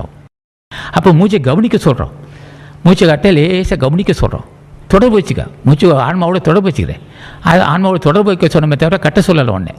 அப்போ அப்படி அந்த மூச்சு காட்ட அதிகமாக கட்டுக்கின்றவன் நிலைமை அவனுடைய கதி இப்படி தான் முடியாது, தேவையில்லாமல் இறந்து போவான். ஆக இந்த மூச்சை தொடர்பு கொண்டவன் என்ன செய்வான், மூச்சு காட்டோட தொடர்பு கொண்டவன் தப்பித்து கொள்வான். மூச்சு காட்ட அதிக நேரம் கட்டினால் அதில் வர்ற கேடு மாதிரி இந்த உலகத்தை யாருக்கும் கேடு தராது, அவ்வளோ கேடு வரும். ஆனால் உலகத்தில் சில பேர் செஞ்சிட்டு இருக்கிறாங்க, அதை யாரோ செய்யட்டும், அதை பற்றி அவருக்கு வேணே பயனது. தக்க ஆசை இல்லாத குறையோ அது செய்த வேணை பயனும், அது நமக்கு தெரியாது. தக்க ஆசை இல்லாத குறை தான் அது. யார் ஒருவன் அதிக நேரம் மூச்சு கட்டானோ ஆசான் உபதேசம் இல்லாத குறையே, அது அவன் செய்த பாவமே. அப்போ மூச்சு காட்ட தொடர்பு கொள்கிறோம், நல்லா அறுசுவை சாப்பிட்டுக்கிறோம். அறுசுவை என்பது சைவ உணவு, சுவையான உணவு, உடம்பு ஏற்றுக்கொள்ளக்கூடிய உணவாக இருக்கணும். வாயு பதார்த்தங்கள் உடம்புக்கு ஒத்துக்கலைன்னா நீக்கிக்கணும். சில பேருக்கு இந்த கிழங்கு வகை சாப்பிட்டா சிலருக்கு ஒத்துக்காது, நீக்கிக்க. எந்தெந்த உணவு உனக்கு உடம்புக்கு ஒத்துக்கலையோ அது நீக்கிக்க. நல்ல தரமான உணவை சாப்பிட்டுக்க, உடம்பு திடமாக வைத்துக்க. வெங்காயம் பூண்டு சேர்க்கறதுக்கு குற்றம் ஆரம்பத்தில் உனக்கு ஒரு இருந்தாலும் அது ஏற்றுக்கொள்ளப்படுது. சில ஆரம்ப காலத்து உடம்பு திடமாகணும்னு சொன்னால் சேர்த்துக்க, பூண்டு வெங்காயத்தை சேர்த்துக்க. என்னென்ன சத்துள்ள உணவு அத்தையும் சேர்த்துக்க, நெய் பால் தயிர் எல்லாம் சேர்த்துக்க, உடம்பை காப்பாற்றிக்க. இந்த உடம்பு தான் உனக்கு நீண்ட கால பெயர். மறுபடியும் திரும்ப சொல்கிறேன், நீண்ட கால பெயராக இருப்பது உடம்பு தான். நீ உன்னுடைய லட்சியமும் நீண்ட கால பெயர், உனக்கு உடம்பும் நீண்ட கால பெயர். இதை பட்டினி போட்டோ அல்லது இப்போ வேறு இந்த உடம்பை கெடுத்துக்கிட்டியாவோ ஊர் சுற்றினாலோ உடம்பு கெட்டு போகும். நீண்ட கால பெயர் கெட்டு போயிட்டால் நீண்ட கால பெயர் உடம்பு தான். அது பட்டினி போட்டோ அது வேறு வகையான பொல்லாத காமத்துக்கு நீ ரொம்பவும் செலவு செய்தனால் நீண்ட கால பெயர் வாடிவிடும். நீ நோக்கி இருப்பது நீண்ட கால பயிர், நீ வைத்திருப்பது மாமரம் என்று சொல்லப்பட்ட ஞான பயிர், நீண்ட கால பயிர். 10-12 வருஷத்துக்கு பிறகு தான் பலன் தரும். நீ உன்னோட உடம்போ நீண்ட கால பயிர். இதை பட்டினி போட்டோ அது வேறு வகையான உடம்பு ரொம்ப பொல்லாத காமத்துக்கோ அதிகமான செலவு செய்தால் இந்த பயிர் வாடிவிடும். இந்த பயிர் வாடிவிட்டால் நீ வச்ச மாமரமாகிய ஞான பயிர் பலன் பெறுவதற்கு முன்னே நீ இறந்து போயிடுவார். நீ வச்ச ஞான பயிராகிய மாமரம் 12 ஆண்டுக்கு பிறகு பழுக்கும். உன்னுடைய உடம்பாகிய நீண்டகால பயிர் பட்டினி போட்டோ அது போல் அது அதிக காமத்துக்கு நீ செலவு செய்தால் இந்த பயிர் வாடிவிடும். இந்த பயிர் வாடிவிட்டால் அது அந்த நீ வைத்த மாமரம் ஞானம் என்ற மாமரம் பழுப்பதற்கு முன்னே நீ இறந்து விடுவாய். இது ரகசியம். இது முக்கியமான விஷயத்தை சொல்லிகிட்டு இருக்கப்போ நீ வைத்திருக்க உன்னுடைய பயிர் உடம்பு என்று சொல்லப்பட்ட பயிர் நீண்டகால பயிர். இந்த பயிரை காப்பாற்றிக் கொள்ள வேண்டும். இந்த பயிர் ஆகிய இந்த பயிரை காப்பாற்றிக் கொள்ள வேண்டும். நீண்டகால பயிரை காப்பாற்றிக் கொள்ள வேண்டும். நீ வைத்திருக்க ஞானம் என்ற மாமரம் அது பழுப்பதற்கு 12 வருஷம் ஆகும், 15 வருஷம் ஆகலாம். இந்த பயிர் வாடுவது, இந்த பயிரை நீ கெடுத்து விடாதே. பட்டினி போட்டோ அல்லது வேறு இது ரொம்ப செலவு செஞ்சிட்டேன்னா இந்த பயிர் வாடிவிடும். இந்த பயிர் வாடிவிட்டால் இறந்து போவே. அதிகமாக மூச்சு கட்டினாலும் இறந்து போவே. பட்டினிகளான செத்து போவே. அளவான உணவு, பசித்தைப்பின் சாப்பிட வேண்டும். சுவையான உணவு சாப்பிடணும், அறுசுவை சாப்பிடணும். பூண்டு வெங்காயம் சேர்க்கணும், வாய்ப்பு இருந்துச்சா சேர்த்துக்க. எதுக்கு குறிப்பிட்ட காலத்துக்கு நல்லா சாப்பிட்டுக்க. உடம்பு இரும்பு மாதிரி வச்சுக்க. உடம்பை திடமாக வச்சுக்க. நீண்ட கால பயிர். எந்த பயிர் எதுக்கு திடமாக வச்சுக்கண்ணா, நீ வைத்திருக்க மாமரம் என்று சொல்லப்பட்ட ஞானம் என்ற மாமரம் இருக்கலவா, அது பழுக்கும் வரையில் இந்த உடம்பை காப்பாற்றிக் கொள்ள வேண்டும். அது நன்றாக பழுக்கணும். 12 வருஷம் ஆகும், 15 வருஷம் ஆகும். நீ எந்த அளவு பக்தி செலுத்துறியோ அந்த கனி அப்போ தான் கனியும். அந்த கனிந்து விழுவும் வரையில் உன் உடம்பு இரும்பு மாதிரி வைத்துக்கொள்ள வேண்டும். பட்டினி கிடக்காதே, இரவு நேரம் ரொம்ப தூக்கம் அளிக்காதே, மணிக்கணக்காக உட்காந்துக்கிட்டு தியானம் செய்யாத, விரக்தி அடைஞ்சு போவே. நீ மணிக்கணக்காக தியானம் செய்கிறவன் வெகு வேலையில் விரக்தி அடைவான், எங்களுக்கு தெரியும். அப்போ நாங்கள் என்ன செய்வோம், சும்மா ஒரு அரை மணி நேரம் உட்காந்து தியானம் செய்வோம். பிறகு அப்படியே விட்டுருவோம். ஞானிகள் எப்படி இருப்பாங்கன்னா அரை மணி நேரம் தான் தியானம் செய்வாங்க. பிறகு என்ன செய்வாங்க, அது நூல்கள் படிப்பாங்க. அப்படியே மனசு ஆழத்தில் விட்டுருவாங்க. மணிக்கணக்காக உட்காந்து தியானம் செய்ய மாட்டாங்க. அந்த இடத்துல அவங்களுக்கு தெரியும் அந்த ரகசியம். தெளிவு பெற்றவங்களுக்கு தெரிவாங்க. ஒரு எல்லைக்கு வந்ததுக்கப்புறம் மணிக்கணக்காக ஒரு எல்லைக்கு வந்ததுக்கப்புறம் மணிக்கணக்காக இருப்பான், நாலு கணக்காக இருப்பான், கணக்கே கிடையாது. எல்லைக்கு வரும் வரையில் குறிப்பிட்ட அளவுக்கு மேலே தியானம் செய்யக்கூடாது. அரை மணி நேரத்துக்கு மேலே தியானம் நாமத்தை சொல்லக்கூடாது. எல்லைக்கு பிறகு மணிக்கணக்காக உட்காந்தாலும் அவனுக்கு தெரியாது, மணல் ஐயப்பட்டிருக்குன்னு அர்த்தம். மணிக்கணக்காக உட்காந்து தியானம் செய்கிறான்னு சொன்னால் மணல் ஐயப்பட்டிருக்குன்னு அர்த்தம். மணிக்கணக்காக உட்காந்து இது ஆரம்பத்தில் மணல் ஐயப்படாதவன், ஒரு மணல் ஐயப்படாதவன், ஒரு பக்குவம் இல்லாதவன் மணிக்கணக்கில் உட்காந்து தியானம் செய்கிறான்னா கடவுளாடைய நினைக்கிறான், விரைவிலாடைய நினைக்கிறான், விரக்தி அடைய போகிறான்னு அர்த்தப்படும். ஆகவே ஆரம்ப நிலை இது ஆரம்ப சாதகனுக்கு இப்படி ஒரு அறிவுரை. முற்று பெற்றவர்களுக்கு கணக்கு இல்லை. மணிக்கணக்கு அவன் 10 மணி நேரம் உட்காந்துருப்பா, நேரமே தெரியாது அவனுக்கு. என்ன காரணம், மணல் ஐயப்பட்டிருக்குன்னு அர்த்தம். ஆகவே அது போக்கிலேயே சென்று உடமையை காப்பாற்றிக் கொள்ளணும். நல்லா அறுசுவை சாப்பிட்டுக்கணும். பசித்ததுக்கு சாப்பிட்டுக்கணும். அவர்களெலாம் டிவி பார்க்கக்கூடாது, அதையும் பார்க்கணும். அரை மணி நேரம் உட்கார, 1 மணி நேரம் டிவியும் பார்த்துக்கணும். பேப்பர் படிக்கலாம், உலக நாட்டில் இருக்கலாம். ஆனால் அளவு கடந்து எதுவுமே கவனம் செலுத்தக்கூடாது. எல்லாம் அரை மணி நேரம் எதுவுமே விட்டு கொடுக்கக்கூடாது. எல்லாம் டிவி பார்க்கலாம், பேப்பர் படிக்கலாம், உலகம் உடைக்கலாம், உலகம் பக்கம் இருக்கலாம். ரொம்பவும் அதே பக்தியே செலுத்திக்கிட்டு நம்மளுக்கு வெகு வரையில் நம்ம வீட்டு கெட்டுப்போம். தொடர்ந்து அதே ஒரே பக்தியை செலுத்திக்கிட்டே இருக்கான்னா கெட்டு போகிறான்னு அர்த்தம். அதிலேயே மூழ்கிடுவான். அவன் வெகு வரையில் விரக்தி அடைய போகிறான்னு அர்த்தம். அவன் என்ன செய்வான், அரை மணி நேரம் பேப்பர் படிக்கிறான், கல்கண்டு படிக்கிறான், டிவி பார்க்குறான், மக்களோடு பேசிக்கிட்டு இருக்கிறான், எல்லாம் பேசிகிட்டு இருப்பான். அப்போ மனசு ஒரு காரணம், ஒரு மனசு ஒரு தெளிவடையுது. விடாது பக்தி செலுத்தினால் விளைவுகளுக்கு போய் நிற்கினா வெகு விரைவில் கெட்டு போவான். விடாது பக்தி செலுத்தவன் வெகு விரைவில் கெட்டு போவான். பக்தி செலுத்தாதவன் அதை விட கெட்டு போவான். இது அனுபவத்தை சொல்கிறேன். இது விடாமல் பக்தி செலுத்துறவன் வெகு விரைவில் கெடுவான், பக்தி செலுத்தாதவன் கெட்டே விடுவான். அரை மணி நேரம் உட்காந்து அரை மணி நேரம் 15 எந்த அளவுக்கு மணல் ஐயப்படுதோ அந்த அளவுக்கு தியானம் நிறுத்திக்கணும். அப்படியே அரை மணி நேரம் எப்படி இருந்தாலும் அரை மணி நேரத்துக்கு மேலே அரை மணி நேரம் இருந்தே ஆக வேண்டும். மணல் ஐயப்படுது லயப்படலை அதை பற்றி அவசியமே இல்லை. மன ஒருநிலைப்படுது படலை அவசியமே இல்லை. நாமத்தை சொல்லிக்கிட்டே இருக்கான். மணல் ஐயப்படலை தெரியும் அவனுக்கு. நாமத்தை சொல்லிக்கிட்டே இருக்கிறான் அரை மணி நேரம். அதுக்கு மேலே போகக்கூடாது. ஒரு நாளிகை என்பது 24 நிமிஷம். அதுக்கு மிஞ்சினா ஒன்றரை நாளிகை 24 12 36 நிமிஷம். அதுக்கு மேலே போகக்கூடாது. இன்னும் மிஞ்சினால் 2 நாளிகை 48 நிமிஷம். இதுக்கு மேலே உட்காந்து தியானம் செய்யக்கூடாது. ஆரம்ப நிலை சாதகனுக்கு தேவையே இல்லை. இது அதுக்கு மேலே உட்காந்து தியானம் செய்கிற உட்காந்து நாமத்தை செஞ்சுட்டு இருக்கான்னு சொன்னால் வெகு விரையில் அவனுக்கு விரக்தி அடைய போகிறான்னு அர்த்தம். ஏன்னா வெகு விரையில் அவன் கடவுளை எதிர்பார்ப்பான்னு அர்த்தம். இந்த மாம்பழத்தை 3வது வருஷமே மாம்பழத்தை மாங்காய் எதிர்பார்த்த மாதிரி ஆகும். ஆக அனுபவத்தை சொல்லிட்டு வரேன். இதெல்லாம் என் அனுபவமாகும். நாங்கள் சும்மா உட்காந்துக்கிட்டு இது மணிக்கணக்காக உட்காந்து நேரத்தை அறுக்க மாட்டோம். அப்போல்லாம் உட்காந்து அரை மணி நேரம் நாமத்தை சொல்லுவோம். ஒரு 10 நிமிஷம் உட்காந்து மூச்சு காட்டு கவனிப்போம். பிறகு என்ன செய்வோம், நூல்கள் படிக்க ஆரம்பிச்சிருவோம். உலகம் கூட தொடர்பு கொள்வோம். பார்த்தா தெரியவே தெரியாது எந்த அளவுக்கு நீங்கள் உலக மக்கள் மனசை ஒரே இடத்துல வச்சு திணிக்கக்கூடாது. சில பேர் தொடர்ந்து நூல் படிப்பாங்க, கெட்டே விடுவான். தொடர்ந்து நூல் படிக்கவே கூடாது. தொடர்ந்து ஒரே சிந்தனையாக படிக்கவே கூடாது, தேவையே இல்லை. ஆனால் 1 மணி நேரம் படிக்கணும். அதுக்கப்புறம் அந்த 1 மணி நேரம் படிக்கிற நூலுக்கு மனசில் படாது. சில பேர் என்ன செய்வார்கள், பிள்ளைகள் சும்மா 1 மணி நேரம் படிப்பான், அப்படியே மனசை ஈக்க மாட்ட பிடிக்கும் அவனுக்கு. சில பேர் பிள்ளைகள் என்ன செய்வான், மணிக்கணக்காக உட்காந்து படிச்சுட்டு இருப்பான், 6 மணி 7 மணி நேரம் படிப்பான், மனசை ஒட்டாது. என்ன காரணம்னா அந்த 1 மணி நேரம் படிக்கிறதுக்கு தான் அவன் உடம்பு ஒத்துக்கும். அந்த 1 மணி நேரம் படிக்கிறது மனசில் லயப்படும், மனசில் பதியும். 6 மணி 7 மணி நேரம் படிக்கிறவனுக்கு மனசில் படாது, மனசில் பதியாது. இது விஷயத்தை எல்லாருக்கும் அந்த உண்மை தெரியாது. ஒரு சில பிள்ளைகளுக்கு முன் செய்த நல்வினை உள்ள பிள்ளைகள் தான் 1 மணி நேரம் பாடத்தை படிப்பான், அப்படியே ஈய மாட்டம் பிடிச்சிக்கும், மனசில் எழுதுவான், பரிட்சை எழுதுவான், பாஸ் ஆகிடுவான்.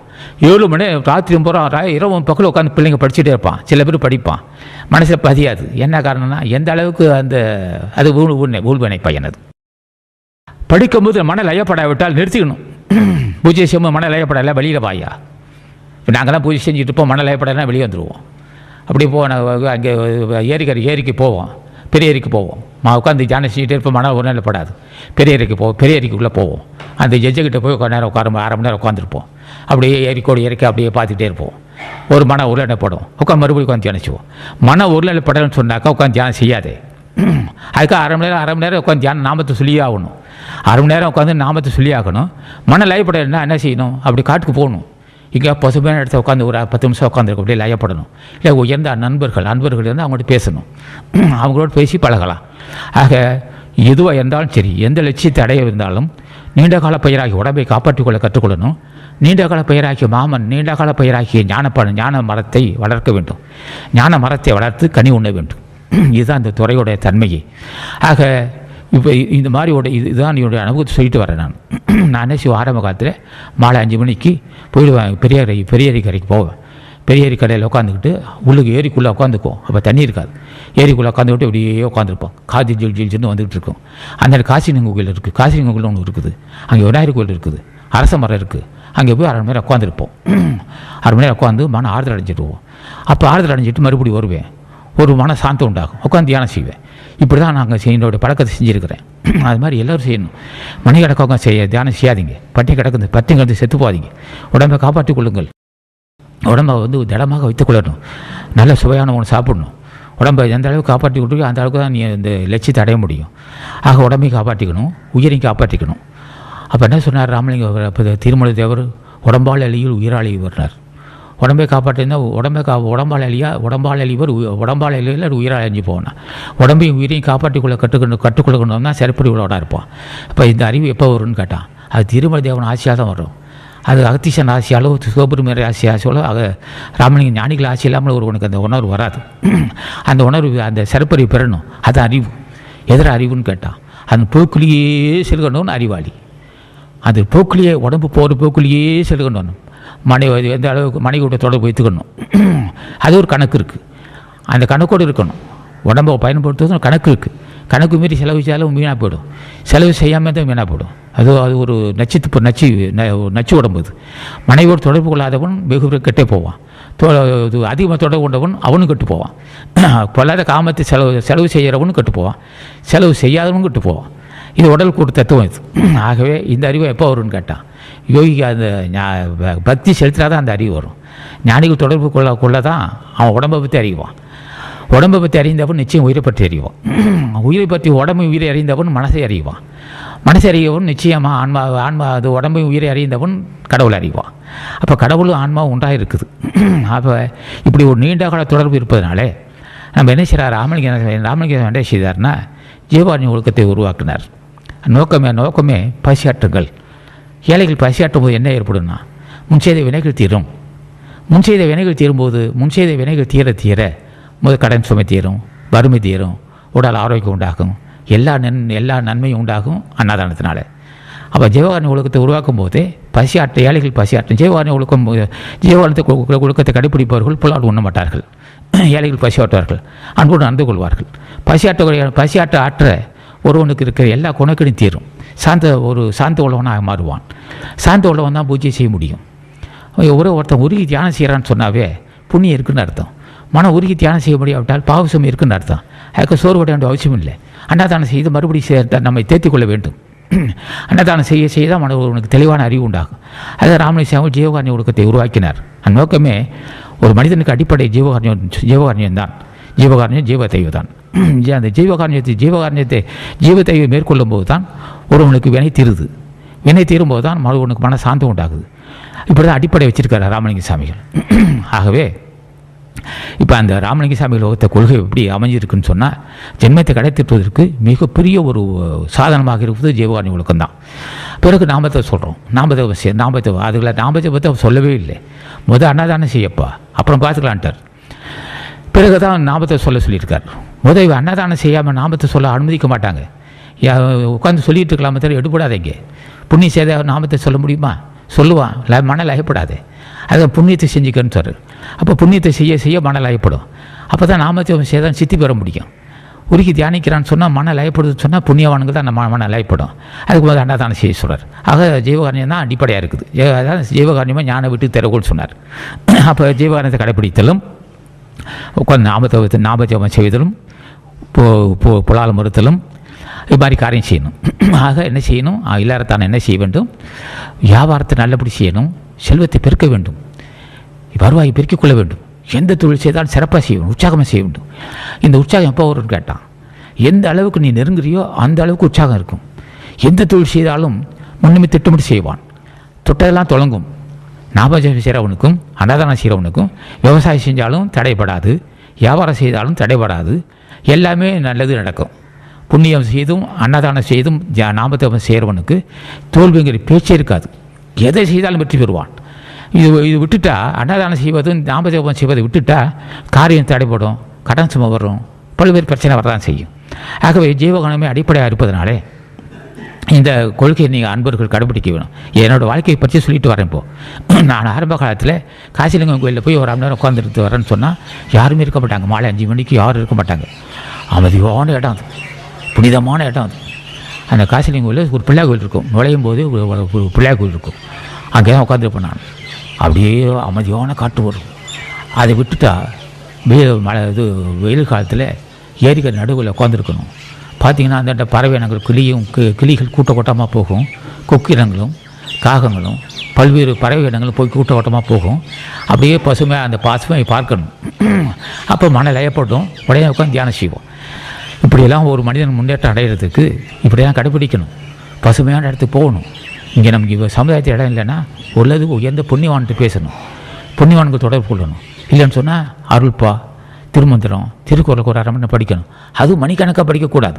மணிக்கணக்காக படித்தா அதுலேயும் தோல்வி அடைவான். 1/2 மணி நேரம் தான் படிக்கணும். 1/2 மணி நேரம் படிச்சுட்டு நூலை மூடி வச்சிடணும். பிறகு என்ன செய்யணும்? உயர்ந்த பண்புள்ள மக்களோட பழகணும். அன்புள்ள பிள்ளைகள், அன்புள்ள பாசமுள்ள மனைவி, பாசமுள்ள பிள்ளைகள், அன்புள்ள பாசமுள்ள தாய் தந்தை, பாசமுள்ள சகோதரர்கள், உயர்ந்த நண்பர்கள், இவரோடு தொடர்பு கொள்ளணும். சாந்தவி ரொம்ப புண்ணியவான்கள். இவரெல்லாம் புண்ணியவான்கள். மனைவி புண்ணியவான்கள், பிள்ளைகள்லாம் புண்ணியவான்கள், தாய் தந்தை புண்ணியவான்கள், உடன்பந்த புண்ணியவான், உயர்ந்த நண்பன் புண்ணியவான், உயர்ந்த நூல்களும் புண்ணியவான். இப்போ இவர்கள் தொடர்பு கொள்கிறோம். இப்படி பொழுத போக்கணும். இப்போ ஒன்றுமே இல்லை, யார் அந்த வாய்ப்பு இல்லை. போகணும், காட்டுக்கு போகணும். எங்கெல்லாம் பசுமையாக இருக்கோ அங்கெல்லாம் ஆகாயத்தை பார்க்கணும். ஆகாயத்தை பார்க்கும்போது அங்கே பறவையினங்கள் வரும். கிளி, மைனா, பல்வேறு பறவையினங்கள் வரும். அதை கண்டு ரசிக்கணும். ஆகாயத்தை வேணும். மாலை பொழுது என்ன செய்யணும்? அந்திவானத்தை பார்க்கணும். அந்திவானம் பல்வேறு காட்சி தரக்கூடியதாக இருக்கும். அந்திவானத்தை கண்டு ரசிக்கணும். அது அப்போ மாலை பொழுது என்ன செய்யணும்? 6 மணிக்கு 5 மணிக்கு போகணும், வெட்ட வெளிக்கு போகணும். சார்ந்த ஒரு கீழே பார்க்கும்போது பசுமையான புங்கன் மரம், வேம்பு, இப்படி பல்வேறு மரங்கள், தாவரங்களை பார்க்கணும். ஆகாயத்தை பார்க்கணும், அந்தி செவ்வானத்தை பார்க்கணும். அப்போ அதே சமயத்தில் பல்வேறு இனங்கள், பல்வேறு வகையான பறவையினங்கள் வந்து சத்தம் கொடுக்கும். கிளி, குயில், இது மாதிரி மைனா, பல்வேறு பறவையினங்கள் ஓசை கொடுக்கும். அது ரசிக்கணும். அது வந்து கீதங்கள். அந்த மாதிரி பறவையினங்கள் வந்து அது பாஷையில் பேசிகிட்டு இருக்கோம். அதோடு நம்ம ஒன்றி கலக்கணும். அது அந்த குயில் சத்தம் போடும், கிளி சத்தம் போடும், சிட்டுக்குருவி, இந்த மாதிரி மைனா, இப்படி பல்வேறு வகையான பறவையினங்கள் ஓசை கொடுக்கும். அதோட லயப்படணும். அதே சமயத்தில் அந்தி செவ்வானத்தை கண்டு மகிழ்ச்சி அடையணும். ஒரு 1/2 மணி நேரம் உட்காந்து அப்படியே அந்த இயற்கையோடு பொருந்தி இருக்கணும். 1/2 மணி நேரம், 1/2 மணி நேரம், 3/4 மணி நேரம் அவங்க இயற்கையோடு பொருந்தி இருந்துட்டு வரணும். சரி, உத்தியோகம் செய்யணுமே, அதுக்கு வாய்ப்பு இல்லைன்னா பரவாயில்ல. ஞாயிற்றுக்கிழமை ஒரு வாரத்துக்கு 1 நாள் வாய்ப்பு கிடைக்கலப்பா. அந்த 1 நாளாவது அந்தி செவ்வானங்கள் கண்டு இது மாதிரி வெட்ட வெளிக்கு சென்று அது மாதிரி உயர்ந்த இடத்துக்கு போகணும். இல்லது இந்த மாதிரி அமைதியான கோயிலாக இருக்கணும். அமைதியான கோயிலை வந்து எங்கே இருக்குதுன்னு கேட்டால் துறையூர் காசிலிங்கம் கோயில் தான். இந்த ஊரில் நான் பார்த்த இடம் அந்த காசிலிங்கம் கோயில் தான் அமைதியான இடம். அடுத்தது பெருமாள் கோயில். நான் இப்போ தினம் போவேன், பெருமாள் கோயிலுக்கு போவேன். யாரும் வரமாட்டாங்க. இங்கே பின்புறத்தில் வந்து ஒரு இது இருக்கும், ஒரு இந்த நறுமணம் உள்ள மரம் ஒன்று இருக்குது. இங்கே மயிலம்ம மரம் ஒன்று இருக்கும் பெருமாள் கோயிலில். பின்புறத்தில் உட்காந்துட்டே இருப்பான். யாரும் வரமாட்டாங்க. 1/2 மணி நேரம் உட்காந்துருப்பாங்க. பிறகு அதை விட்டு அங்கே சமைத்து போவேன். அப்படி இல்லைன்னு சொன்னாக்கா காசிலிங்கம் கோயில் உள்ளே போவோம். அங்கேயும் யாரும் வரமாட்டாங்க. எல்லாரும் காசிலிங்கம் கோயில் முன்னாடி தெப்பக்குளம் இருக்கும். இங்கே காசிலிங்கங்களுக்கு முன்னாடி நுழையும் போது ஒரு சின்ன பிள்ளையார் கோயில் ஒன்று இருக்கும், அரச மரம் ஒன்று இருக்கும். அங்கே உட்காந்து 1/2 மணி நேரம் உட்காந்துருப்போம். அதை விட்டுட்டு கரைக்கு போவேன். மேலே அந்த கரையில் போகும்போது அந்தி செவ்வானத்தை பார்ப்பேன். அந்தி செவ்வானத்தை பார்க்கும்போது கிளிகளும் பல்வேறு பறவையினங்களும் வருவேன். அதை கொஞ்சம் பார்த்து ரசிப்போம். பிறகு ஏரி நடுவு உட்காந்துருப்போம். உட்காந்து 1/2 மணி நேரம் உட்காந்துருப்போம். இப்படியெல்லாம் நான் வந்து என்ன செஞ்சுருக்கேன்? மணல் ஐயப்படுவதற்காக ஒரு பொருந்தி இருந்துருக்கிறேன். உட்காந்து மணிக்கணக்காக உட்காந்து தியானம் செய்ய மாட்டேன். எந்த நூலுக்கு நான் உடனே படிக்க மாட்டேன். ஒரு 1/2 மணி நேரம் தான் உட்காந்து படிப்போம். அதில் மணல் ஐயப்பட்டாதான். அதுக்கப்புறம் நம்ம நூல்கள் படிக்க மாட்டோம். எதுக்காக படிச்சுக்கிட்டே இருக்கணும். ஆக 1/2 மணி நேரம் படிக்கிறோம், திருமந்திரம் படிக்கிறோம், ஒரு அதே சமயத்தில் திருவாசகம் படிக்கிறோம், தாய்மான சாமிகள் படிக்கிறோம். இப்படியே ஒரு அரை மணி நேரம் படிக்கிறோம். அரை மணி நேரம் டிவி பார்க்கணும். யாரும் டிவி பார்க்கக்கூடாதுன்னு சொல்லக்கூடாது. எது வந்தால் அறாது, எதுக்கும் ஒரு கணக்கு தான். அரை மணி நேரம் டிவி பார்க்கணும், அரை மணி நேரம் பேப்பர் படிக்கணும், நண்பரோடு பேசணும், உலக நாடு கலந்துக்கிட்டே இருக்கணும். இப்படியே செய்து வந்து அதே சமயத்தில் சைவ உணவு மேற்கொண்டும் திடமான உணவும் நல்ல சுவையான உணவு சாப்பிட்டும் உடம்பை காப்பாற்றிக்கிட்டும் உயிரை காப்பாற்றி கொள்ள வேண்டும். பக்தி செலுத்திக்கிட்டு இருக்கணும். இப்படியே தொடர்ந்து வந்தால் அவன் இந்த இடத்துக்கு வருவான். மூச்சு கட்டுறவன், மூச்சை அதிகமாக கட்டுறவன் வெகு விரையில் கெட்டு போவான். அதே மணிக்கணக்காக உட்காந்து பூஜை செய்கிறவனும் வெகு விரைவில் கெட்டு போவான். கடவுள் அடைய ஊராக சுற்றுறவனும் ஊராக சுற்றி உடம்பு என்ன ஆகும்னா, இங்கேருந்து போகிறான், அலைஞ்சு போகிறான், இங்கேருந்து கிட்டத்தட்ட ராமேஸ்வரம் போகிறான்னா போகிறான். சில பேர் போகிறாங்க, அதை பற்றி அவசியம் ஆறுதல் அடைகிறாங்க. அப்போ என்ன அவங்க உடல் சோர்வு இருந்தால் நிச்சயம் மனசில் ஐயப்படாது. உடம்பு சோர்வுலாம் பார்த்துக்கணும். எந்த அளவுக்கு உடம்பு சோர்வுலாமல் இருக்கோ அந்த அளவுக்கு தான் ஒருத்தனுக்கு மணல் ஐயப்படும். அலைஞ்சி அல்லல் போட்டு தடுமாறினா மணல் ஐயப்படாது. உட்காந்து தியானம் செய்கிறவன் நிச்சயம் அந்த உட்காந்து அரை மணி நேரம் உட்காந்து தியானம் செய்கிறவன் இங்கே தேவையில்லை. ஊருக்கு போக வேண்டிய அவசியமே இல்லை. எங்கேயா போகிறேன்னா தேவையில்லை, போய்ட்டு வரணும். நாங்கள் போயிருக்கோம், பழனி போயிருக்கோம், திருப்பரங்குன்றம் போயிருக்கோம், மதுரை போயிருக்கோம், எல்லா இடத்துக்கும் போயிருக்கோம். திருப்பரங்குன்றம் போவோம், திருப்பதி போயிருக்கோம், தஞ்சை, எல்லா ஊருக்கும் போவோம். இதெல்லாம் மாதம் ஒருத்தரம் 6 மாதம் ஒருத்தரம் போயிட்டே இருக்கணும். அதில் ஒரு மகிழ்ச்சி இருக்குது. எந்தெந்த வகையில் மகிழ்ச்சியை உண்டு பண்ணணுமோ மனதுக்கு மாதம் ஒருத்தரம் பழனிக்கு போகணும். பெரிய இடம் இல்லைவா பழனி, திருப்பரங்குன்றம், மதுரை, இதெல்லாம் வந்து பெரிய இடம். ஞானிகள் தங்கி இருக்கிற இடம். அங்கே போயிட்டு வரணும். மாதம் ஒருத்தரம் போகணும், நிச்சயம் போகணும், சத்தியமாக போகணும்.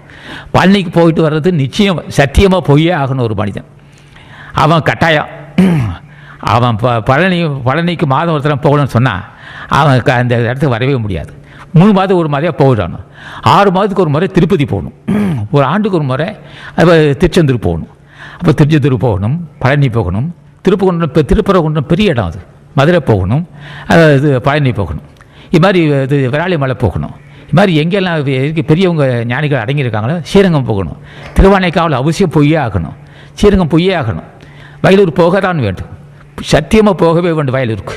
சத்தியமாக போகணும் திருவானைக்காவலுக்கு. சத்தியமாக போகணும் ஸ்ரீரங்கத்துக்கு. விராலிமலைக்கு போகணும்.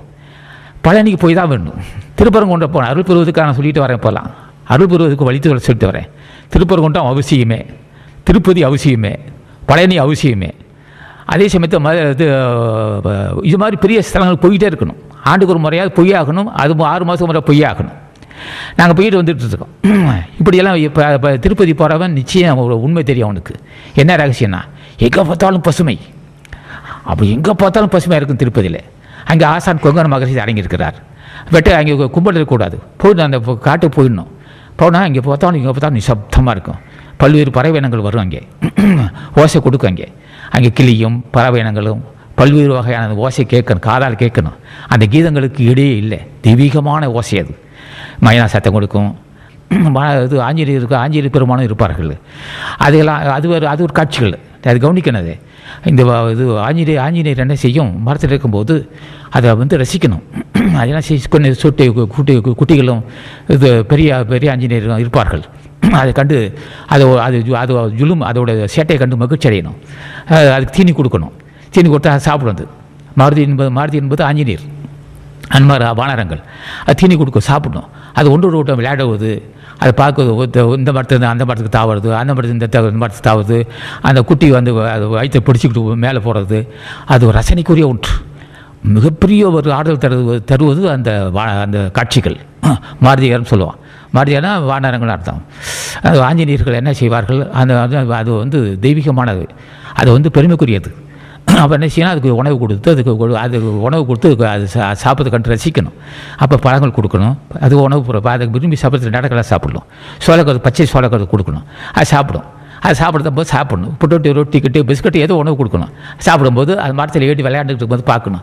1/2 மணி நேரம் உட்காந்து அதை ரசிக்கணும். அது கன்னிமலையாருக்கு அந்த வாய்ப்பு கிடைச்சிது. கன்னிமலையார் என்ன செய்வார்னா, அதுக்கு தான் 1 மணி நேரம் அங்கே தான் வேலை இருக்குது. அங்கே இருக்க உணவெல்லாம் கொண்டு வந்து அங்கே இருக்க வானரங்கள் கொடுப்பார், மாருதிகள் கொடுப்பார். உட்காந்து ரசிச்சுட்டு இருப்பார். அந்த மணல் ஆயப்படும். அப்புறம் உட்காந்து தியானம் செய்வார் கன்னிமலையில். அவர் ஞானிகத்துக்கு காரணம் இது ஒரு காட்சிகள். இயற்கையான இடத்துல இருந்தார். அவர் வாழ்ந்த இடம்ன்ற இயற்கையான இடம், பசுமையான இடத்துல இருந்தார். ஆக இப்படியெல்லாம் ஒரு மனிதன் கடவுள் அடையிறதுக்கு பல்வேறு வகையாக மகிழ்ச்சியை ஆறுதல் படுத்திக் கொள்ளணும். அற்புதமான காட்சிகள் இந்த காட்சிகள். இந்த மாதிரி வானரங்கள் ஆஞ்சநேயர் பகவான் இருக்கார்களவா ஆஞ்சநேயர். அந்த ஆஞ்சநேயர்கள் வந்து மரத்தில் ஒன்றோடு ஒன்று ஓடுவதும் ஆடுவதும் தாவுவதும் அற்புதமான காட்சிகள் அது. அடுத்து பறவையினங்கள் கிளிகிளி மைனா இது போன்ற பறவையினங்கள் ஓசை தருவது இன்னும் அற்புதமாக இருக்கும். அதிசயமான இன்னும் மகிழ்ச்சி தரும்.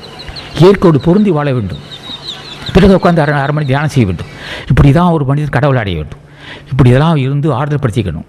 சும்மா தொடர்ந்து மணிக்கணக்காக வந்து நேரத்துக்கு வீணாக்கக்கூடாது. ஊராக கடவுளை அடையிறது ஊரோர் சுற்றக்கூடாது, தேவையில்லாது. ஒரு சிலர் அடையிறான், அது அவன் வேணப்பேன். அதுக்கு அவன் யாருக்கும் உபதேசம் செய்யாதான் அடைஞ்சிக்கிட்டு இருக்கான். அவனுக்கு கட்டுப்படுத்த வேண்டிய அவசியம் நமக்கு கிடையாது. கேட்டு அவன் கேட்கணும். ஐயா ஜென்மத்துக்கு கடை தேட்டவன்னு சொன்னால் என்ன செய்வோம்? நாங்கள் சொல்லுவோம், மாலை 6 மணிக்கு போ, காலையில் 5 மணிக்கு உட்காந்து தீபத்தை ஏற்றி வைக்க, இல்லாட்டி அப்போ தீபம் இல்லாட்டி முன்னே விளக்க போதும். உட்காந்து நாமத்தை சொல்லு, சாயந்தரம் விழுந்து வணங்கிட்டு தரமான உணவு சாப்பிட்டுக்க. எந்த உணவு உனக்கு உடம்புக்கு ஒத்துக்குதோ அந்த உணவு சாப்பிட்டுக்க. பசிச்ச பசி எடுக்கும்போது சாப்பிட்டுக்க. திடமாக உடம்பை வச்சுக்க. பிறகு என்ன செய்ய, மாலை போகுதில்ல உட்காந்து அரை மணி நேரம் தியானம் செய். மணல் ஆய்ப்படலைன்னா வெளியில் போ, வெட்ட வெளிக்கு போய் ஒரு அரை மணி நேரம் உட்காந்து தியானம் செஞ்சுட்டு அப்படியே பார்த்துட்டு வா. அப்படியே காட்டுக்கரைக்கு போயிட்டு அதிசயபானத்தை பாரு. அந்த இயற்கையை பார்த்துட்டு வா. எங்கே பார்த்தாலும் பசுமையாக இருக்கும். பசுமையை பார்த்துட்டு வா. மறுபடியும் உட்காந்து வர முடியாது தியானம் செய். இப்படி செஞ்சுக்கிட்டு வா. அப்படியே சொல்லிட்டு வந்து இப்படி நாங்கள் சொல்லி தருவோம். இல்லைன்னா என்ன ஆகும், மாதம் முன்னே சொல்லியிருக்கோம், ஆண்டுக்கு ஒரு முறை அல்ல மாதத்துக்கு ஒரு முறை 6 மாதத்துக்கு ஒரு முறை பெரிய ஸ்தலங்களுக்கு போக சொல்லியிருக்கிறோம். அது மாதிரி பெரிய ஸ்தலங்களுக்கு போய் அருள் பெற்றோர் சொல்லியிருக்கிறோம். மாதம் 20 அன்னதானம் செய்ய சொல்லியிருக்கிறோம். சைவ உணவு மேற்கொள்ள சொல்லியிருக்கிறோம். காலையில் உட்காந்து அரை மணி நேரம் தியானம் செய்ய சொல்லியிருக்கிறோம். அது முற்று பெற்ற முனிவன் திருவோடைய பட்ட சொல்லியிருக்கிறோம். கேட்கும்போது என்ன கேட்கணும்னு சொல்லியிருக்கிறோம். அடியனுக்கு ஞான சித்திக்கு வேண்டும், அதுக்குரிய அறிவும் பரிபக்குவனுக்கு சொல்லியிருக்கிறோம். கடன் எனக்கு வறுமை தீரன்னு சொல்லியிருக்கிறோம். அடியனுக்கு செல்வநிலை பெருக சொல்லியிருக்கிறோம். அடியனுக்கு செல்வநிலை பெருக சொல்லியிருக்கிறோம். அது இந்த அன்னதானம் செய்ய சொல்லியிருக்கிறோம். அது மாதிரி உடம்பை காப்பாற்றி சொல்லியிருக்கிறோம். உடம்பை காப்பாற்றி சொல்லியிருக்கிறோம். உடம்பு அதிகமாக செலவு செய்யக்கூடாது, உடம்பு அதிகமாக செலவு செய்யக்கூடாதுன்னு சொல்லியிருக்கிறோம். அதே சமயத்தில் அதிகமாக செலவு செய்யாமல் இருக்கக்கூடாதுன்னு சொல்லியிருக்கிறோம். இப்படியெல்லாம் உடம்பை பற்றி சொல்லியிருக்கிறோம், உயிரை பற்றி சொல்லியிருக்கிறோம். இப்போ அது தியானத்தை சொல்லியிருக்கிறோம். அதே சமயத்தில் வந்து மன லயப்படுவதற்கு மார்க்கத்தை சொல்லியிருக்கிறேன். இப்போது நான் தினம் மாலையில் 6 மணிக்கு நிச்சயமாக போயிடுவேன். சுடுகாட்டு வரலும் போவேன். தினம் 6 மணிக்கு சுடுகாட்டு வரலாம் அந்தெல்லாம் போவேன். சுடுகாட்டுக்கும் போவேன். எதுக்கு சுடுகாட்டு ஏன் போகிறேன்னு கேட்டான். அந்த எலும்பு கூட நான் பார்ப்பேன். நன்மை வரக்கூடாது, நமக்கு இந்த நன்மைக்கு வரக்கூடாதுங்கிறதுக்கு நம்ம அச்சுறுத்திக்கிறது. நம்ம யாரும் நம்ம அச்சுறுத்த வேண்டியதில்லை. அந்த எலும்பு கூட நமக்கு அச்சுறுத்தும். அது ஒரு அங்கே மண்டை ஓடு கிடக்கும். அதில் பெண்ணோட மண்டை ஓடும், ஆண் மண்டை ஓடும், 2 உடம்பு கிடக்கும். கையெலும்பு காலெலும்பெல்லாம் அப்படி கிடக்கும், சிதறி கிடக்கும். நம்ம உடம்பு இப்படி சிதறக்கூடாது, நம்ம உடம்பு இப்படி சிதறக்கூடாது. அப்படி சில மண்டை ஓடிகள் நீ பார்த்து, சில மண்டை ஓடிகள் பல்லு இருக்கும், சில மண்டை ஓடு பல்லு இருக்காது. சில மண்டை ஓடில் கட்டுப்பல் இருக்கும். அதை நான் பார்த்துருக்குறேன். சில மண்டை கையால் எடுத்து பார்த்துருக்குறேன்.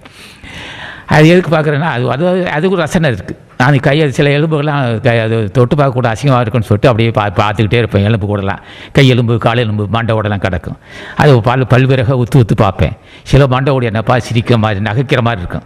சில மண்டை ஓடெல்லாம் பல்லு தடம் பல்லு இருக்கும். சில மண்டை ஓடி என்ன பார்த்து நகைக்கும். எதுக்கு என்ன நகைக்கிறன்னு கேட்ட மண்டை ஓட பார்த்து, என் நிலமாவுக்கு வரக்கூடாதே, என் நிலமனுக்கு வரக்கூடாது, அதுக்கு அவனை பார்த்து சிரிக்கிறேன்னுச்சான். அது மாதிரி எல்லாம் மண்டை ஓடையில் பார்த்துருப்பேன். கையெலும்பு காலெலும்பு அந்த மாதிரி செதறி கிடக்கிற எலும்பு கூட பார்த்துருக்கிறேன். பிறகு அப்படியே வருவேன். அவளை வரும்போது ஆகாயத்தான் பார்ப்பேன். இப்போ மனித வர்க்கத்தை பார்க்க மாட்டேன். இந்த இடது பக்கம் மறு பக்கம் வயல் வழி இருக்கும், அதை பார்ப்பேன். பிறகு அப்படியே சிவகோயிலுக்கு வருவேன். சிவகோயிலுக்கு வந்து சுப்பிரமணியரை வணங்குவேன். அப்படியே தட்சாம்பூர் சன்னிதானத்துக்கு வருவேன். பிறகு அங்கே வந்து சண்டீஸ்வரர் சன்னிதானத்துக்கு வருவேன். சன்னிதானத்துக்கு ஒரு சுற்றிட்டு சுடுகாட்டு போயிட்டு வரும்போது அப்படி தான் வருவேன். அப்படியே சுற்றிட்டு மறுபடியும் யாவரத்துக்கு கரைக்கு வருவேன். கரைக்கு உட்காந்து தியானம் செய்வேன். இதுலேயும் மணலாய் படாட்டா போய் காசிலிங்கம் கோயிலுக்கு போவேன். அங்கே ஒரு 10 நிமிஷம் இருப்போம். இப்படியே இந்த மாதிரியே என்னுடைய வாழ்க்கை நடந்துட்டு வந்திருக்கு. என் வாழ்க்கையை சொல்லிட்டு வரேன். இப்போது நான் தினம் என்ன செய்து வந்திருக்கிறேன், என் வாழ்க்கை சொல்லிட்டு வரேன். இப்போது தினம் 6 மணி 5:30 மணிக்கெல்லாம் நான் கடை விட்டு கிளம்புனேன்னா 1 மணி நேரம் ஆகும். நான் சுடுகாட்டுக்கு போயிட்டு 5 மணிக்கெலாம் போயிடுவேன். 5 மணிக்கு சுடுகாட்டு போயிடுவேன். அப்படியே ஒரு அரை மணி நேரம் இருப்பேன். அப்படியே அந்த இயற்கையை பார்த்துட்டு வருவேன். 2 பக்கம் வயல்கள் சூழ்ந்துருக்கும். அதை பார்த்துட்டு வந்துட்டு அப்புறம் சிவன் கோயிலுக்கு போயிட்டு, அது அப்படி இல்லைனாக்கா உடனே காசிலிங்கம் கோயிலுக்கு போயிட்டு பிறகு உட்காந்து அதுக்கப்புறம் தான் தியானம் செய்வேன். இப்படி தான் என்னுடைய வாழ்க்கை நடத்தி வந்திருக்கிறேன். மணிக்கணக்காக அதையும் செய்யறதில்லை. இப்படியெல்லாம் என்னோடய அனுபவத்தை சொல்லிட்டு வரேன். இந்த ஒரு மனிதன் நிலைவேறதுக்கு உட்காந்து சினிமா பார்ப்போம், சினிமாவுக்கு போவோம். அதெல்லாம் எதையும் விட்டு கொடுக்க மாட்டேன். பேப்பர் படிப்போம், அதை உலக அரசியலையும் ஈடுபடுவோம், நண்பர்கிட்ட பேசுவோம், விருது உபசரிப்போம், எதுலேயும் விட்டு கொடுக்க மாட்டோம். ஐயா கடமை மட்டும் செஞ்சுக்கிட்டே இருப்போம். காலமாக உட்காந்து 1/2 மணி நேரம் உட்காந்து தியானம் செஞ்சுக்குவேன், சாயந்தரம் செஞ்சுக்குவேன். அதே சமயத்தில் இப்போ 24 நேரமும் நான் என் நேரத்தை அடுத்து 24 மணி நேரமும் நான் அது பக்தியை சார மாட்டேன். 24 மணி நேரமும் அதே சார்ந்திருப்பவும் நிச்சயம் சொல்லிப்பட எனக்கு தெரியும். இப்படி தான் என் வாழ்க்கை நடந்துகிட்டு இருக்குது. எப்படி இருந்திருக்கோம், 3 மாதத்துக்கு ஒரு மாதிரி நான் பழனி போகாமல் இருந்ததே இல்லை. 6 மாதத்துக்கு ஒரு முறை நான் திருப்பதி போகாமல் இருந்ததே இல்லை. பழனி போயிருக்கேன், திருப்பதி போயிருக்கேன், திருப்பரங்குன்றம் போயிருக்கேன். 6 மாதத்துக்கு ஒரு முறை பொய்யாக வேண்டும். 3 மாதத்துக்கு ஒரு முறை கட்டியமாக சத்தியமாக ஒருத்தன் போக தான் வேண்டும் பழனிக்கு. மாதத்துக்கு ஒரு முறை போகலாம், சத்தியமாக இல்லை, தேவையில்லை. 2 மாதத்துக்கு ஒரு முறையாவது போக வேணும், இல்லை. 3 மாதத்துக்கு ஒரு முறையாவது பழனி மண்ணை மிதிக்கணும். 3 மாதத்துக்கு ஒரு முறையாவது திருப்பரங்குன்றம் போய் ஆகணும். 6 மாதத்துக்கு ஒரு முறையாவது திருப்பதி போக தான் வேண்டும். இப்படி இல்லை என்றால் அவர்கள் தேட முடியாது. திருப்பரங்குன்றம் திருச்செந்தூர் போக வேண்டும். நான் அப்படி தான் போயிட்டு ஆறுதல் அடைஞ்சிட்டு வந்திருக்கேன். சத்தியமாக போக வேண்டும் ஸ்ரீரங்கம், சத்தியமாக போக வேண்டும் திருவானைக்காவல், மிக மிக சத்தியமாக போக வேண்டும் வயலூர். அவசியமாக எப்போது வாய்ப்பு கிடைத்தால் உச்சிமலைக்கு சென்று வர வேண்டும். உச்சிமலை செல்வதற்கு போகணும் சார். மாலை 6 மணிக்கு போக வேண்டும். 6 மணிக்கு போகும்போது தான் மாலை 6 மணிக்கு போகும்போது அப்படி கீழே பார்க்குறோம், அந்த கடத்திருவில் அந்த வெளிச்சம் இருக்கும். அதை பார்த்தா கடத்திருவு பூரா அப்படி பசுமை, அந்த ஒரே ஜோதிமயமாக இருக்கும் கடத்திருவு. அந்த ரசிக்கணும், அந்த கடத்திருவை பார்த்து ரசிக்கணும். அப்படியே அது தீபாவளி சமயத்தில் இப்போ பார்க்கணும்.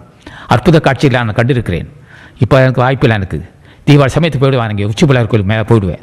அப்போ என்ன சிவம் ஒரு பக்கம் வெடி வச்சுக்கிட்டே இருக்கான், பிள்ளைகள் வெளியே வச்சுக்கிட்டே இருக்கும். அந்த பல்வேறு காட்சிகள் அங்கேயே வந்து பார்ப்பேன். ஒரு பக்கம் முதல் நாள் போயிடுவேன், முதல் நாள் முதல் நாள் போயிடுவேன் உச்சி பிள்ளையார் கோயிலுக்கு. அப்போ கடத்திருவை பார்ப்பேன், அந்த மலை உச்சிலேருந்து பார்ப்பேன் கடத்திருவேன்.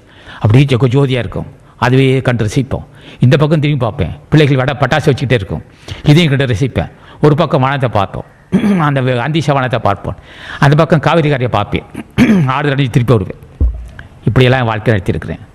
இப்படியெல்லாம் வாழ்க்கை மனசை மனசை ஆறுதல் படுத்தியிருக்கேன் நான். ஆக என்ன செய்ய வேண்டும், இப்படியெல்லாம் நான் அனுபவத்தை சொல்லிட்டு வர்றேன். ஒரு மனிதன் கடை தருவதற்கு என்னென்ன செய்யணும், இப்படியெல்லாம் கடைபிடிக்கணும் தான். மாதம் ஒரு முறையாவது இந்த மாதிரி தீபாவளி சமயத்துக்கு வாய்ப்பு கிடைத்தால் அன்பர்கள் தீபாவளி 2 நாள் இருக்கும்போது உச்சி பிள்ளையார் கோயிலுக்கு போகிறீங்க மேலே, அப்போ கடத்திருவை பார்க்குறீங்க. 7:30 மணிக்கு பார்த்தீங்கன்னா கடத்திருவை பார்த்தீங்கன்னா அப்படி ஜோதியாக இருக்கும். சொல்ல ஆனந்தம் தரும். ஒரு பக்கம் பட்டாசு பிள்ளைகள் வெடிச்சிக்கிட்டு இருக்கும், ஒரு அது சொல்லவான ஆனந்தம் தரும். அந்த ஆனந்தத்தோடு திருப்பி வரீங்க கீழே. அந்த 1/2 மணி நேரம் உட்காந்து அதை பார்க்குறீங்க, அந்த காட்சியில் அற்புத காட்சிகளை காண்டு வர்றீங்க. 6 மணிக்கு திருப்பி எந்த பக்கம் திருப்பி பார்க்குறீங்க, காவிரியை பார்க்குறீங்க. காவிரியை பக்கம் பார்த்தீங்கன்னா பசுமையாக இருக்கும், இந்த காட்சியில் அற்புதமாக இருக்கும், தண்ணி போய்கிட்டே இருக்கும். அந்த காட்சிகளை பார்க்கணும். இப்படியெல்லாம் பார்த்து மன ஆறுதல் அடைஞ்சு வரணும். அவர் தாய்மான சாமிகள் சன்னிதானத்தை போயிட்டு வரணும், அங்கேயும் போயிட்டு வரணும். அது தாய்மான சாமிகள் அடக்கம் இங்கே, அங்கே போய் வணங்கணும். பிறகு அவர் திருச்சி விட்டு வந்துருந்தாங்க. இப்படியெல்லாம் ஒரு மனிதன் கடத்திடணும். இப்படியெல்லாம் ஒரு நாட்கள் வீணாக்காமல் இப்படி ஒரு மாதத்துக்கு ஒரு முறையாக சென்று பெரிய ஸ்தலங்கள் சென்று வரணும். இப்படி உடமையை காப்பாற்றிக்கணும், உயிரையும் காப்பாற்றிக்கணும், கடமை செஞ்சுக்கணும், யார்கிட்டையும் பகைச்சிக்கூடாது. இப்போ எல்லா டிவி பார்க்கலாம், சினிமா பார்க்கலாம், அது அளவு தான். அதுக்கு சொல்லி இப்போ எதையுமே பார்க்கக்கூடாதுன்னு சொல்லவே கூடாது. அது போக்குலேயே போயிட்டு இருந்தால் தான் ஜென்மத்தை கடை தட்டலாம். இப்படிலாம் இருந்து வந்தால் தான் இந்த இடத்துல வர முடியும். ஆகவே ஜீவகாருண்ய ஒழுக்கத்தை அன்பர் ஆனந்தகுமார் அவர்கள் மிக தெளிவாக சொன்னார்கள். அவரையும் அவர் குடும்பத்தாரையும் அவர் உடன் பிறந்தையும் தாழ்ந்தையும் மனமாற வாழ்த்துக்கிறேன். என் அனுபவத்தை சொல்லியிருக்கிறேன். இதனால் வர கடந்த காலத்தில் என் அனுபவத்தை சொல்லியிருக்கிறேன். ஆகவே நீங்கள் கடைபிடித்தால் நல்லது தான். ஆகவே தினம் தியானம் செய்வதை மட்டும் விட்டுவிடக்கூடாது. அதுக்கு உட்காந்து 1/2 மணி நேரம் உட்காந்து நாமத்தை சொல்லத்தான் வேண்டும். நாமத்தை சொல்லி மாலையில் ஒரு 1/2 மணி நேரம் உட்காந்து தியானம் செய்யணும். உடம்பை காப்பாற்றிக்கணும், பட்டினி போடாமல் உடம்பை காப்பாற்றிக்கிட்டு நாமத்தை சொல்லி பெருதற்கரிய மானுதேகம் பெற்றிருக்கிறோம். காலை உள்ள போதே அதை காப்பாற்றி கொண்டு ஜென்மத்தை கிடைத்து சொல்லி என் அனுபவத்தை சொல்லியிருக்கிறேன். சில அனுபவத்தில் இருக்கிற சில மூடத்தனமாக இருக்கலாம், அது நியாயமாக இருக்கலாம், எனக்கு தெரியாது. என் அனுபவம் மூடத்தனமாக இருக்கலாம் அல்லவா, ஏன்னா நான் போதிய கல்வியில்லாதவன். என் அனுபவத்திலையும் சில தவறு இருக்கலாம். ஏன்னா இதனாலும் பேசினதில் கடந்த காலத்தில் நான் பேசியிருக்கிறேன். பிறர் புண்படுத்தான் பேசுவேன். நான் செய்த பாவம் பிறர் மகிழும்படி பேச மாட்டேன். பிறர் மனசு புண்படுத்தான் பேசியிருக்கிறேன். அது என்னுடைய நான் செய்த வினப்பயன். என்ன காரணம், ஏன் அப்படி பேசுகிறேன்னா, முன் ஜென்மத்தில் பல பேரை இழந்து முன் ஜென்மத்தில் பலர் மனசை புண்படுத்தியதுனால நான் எப்போ பேசினாலும் பிறர் மனம் புண்பட தான் பேசுவேன். மகிழ்ச்சியை பிறர் மகிழ்ச்சி உண்டு பண்ண மாட்டேன். அது வினைப்பயன். அது இப்போ தான் பேச ஆரம்பிச்சிருக்கேன். பிறர் மகிழும்படி பேசுவதே புண்ணியம் நினச்சிக்கிட்டு இருக்கோம். ஆகவே என் அனுபவத்தை சொல்லியிருக்கிறேன். இதை நான் வழிகாட்டுன்னு சொல்லியிருக்காரு. என் நூலில் வழிகாட்டுன்னு சொல்லியிருக்காரு. இன்றைக்கு காலவன் நூலில் வழிகாட்டுன்னு சொன்னதுனால தான் பேசுகிறேன். வழிகாட்டின்னு சொன்னால் என் அனுபவத்தை சொல்லணும், அது சொல்லியிருக்கிறேன். என் அனுபவம் மூடத்தனமாக இருக்கலாம், அறியாமை உட்பட்டதாகவும் இருக்கலாம், தெளிவில்லாமல் இருக்கலாம், எனக்கு தெரியாது. நான் தெரிந்தவன் போல் நான் தெளிவுள்ளவனாக நான் நினைக்கலாம், நான் தெளிவில்லாதான் இருக்கலாம். என்ன காரணம் கேட்டால் எனக்கு அந்த அறிவு அவ்வளோ தானே, என்கிட்ட இருக்க அறிவு தான் நான் சொல்ல போகிறேன். என் அனுபவத்தையும் என்னோட அனுபவத்தையும் சொல்லியிருக்கேன். என் அனுபவம் வந்து தவறாமல் இருக்கலாம், நான் நியாயமாகவும் இருக்கலாம், அது எனக்கு தெரியாது. என் அனுபவத்தை சொல்கிறேன். என்னுடைய கல்வி என்னுடைய அனுபவம் கல்விக்கு தான் சொல்லிகிட்டு இருக்கிறேன். அது கற்றுணர்ந்த அந்த பெரியவர்கள் இவங்க இருக்கீங்க, நீங்களாம் இருக்கீங்க, அதில் எது நியாயமோ அதை மட்டும் எடுத்துக்கங்க. அது உங்களுக்கு தவறான கருத்தாக இருந்தால் நீக்கிக்கொள்ளுங்க, நல்ல கருத்துக்களை மட்டும் ஏற்றுக்கொள்ளுங்க.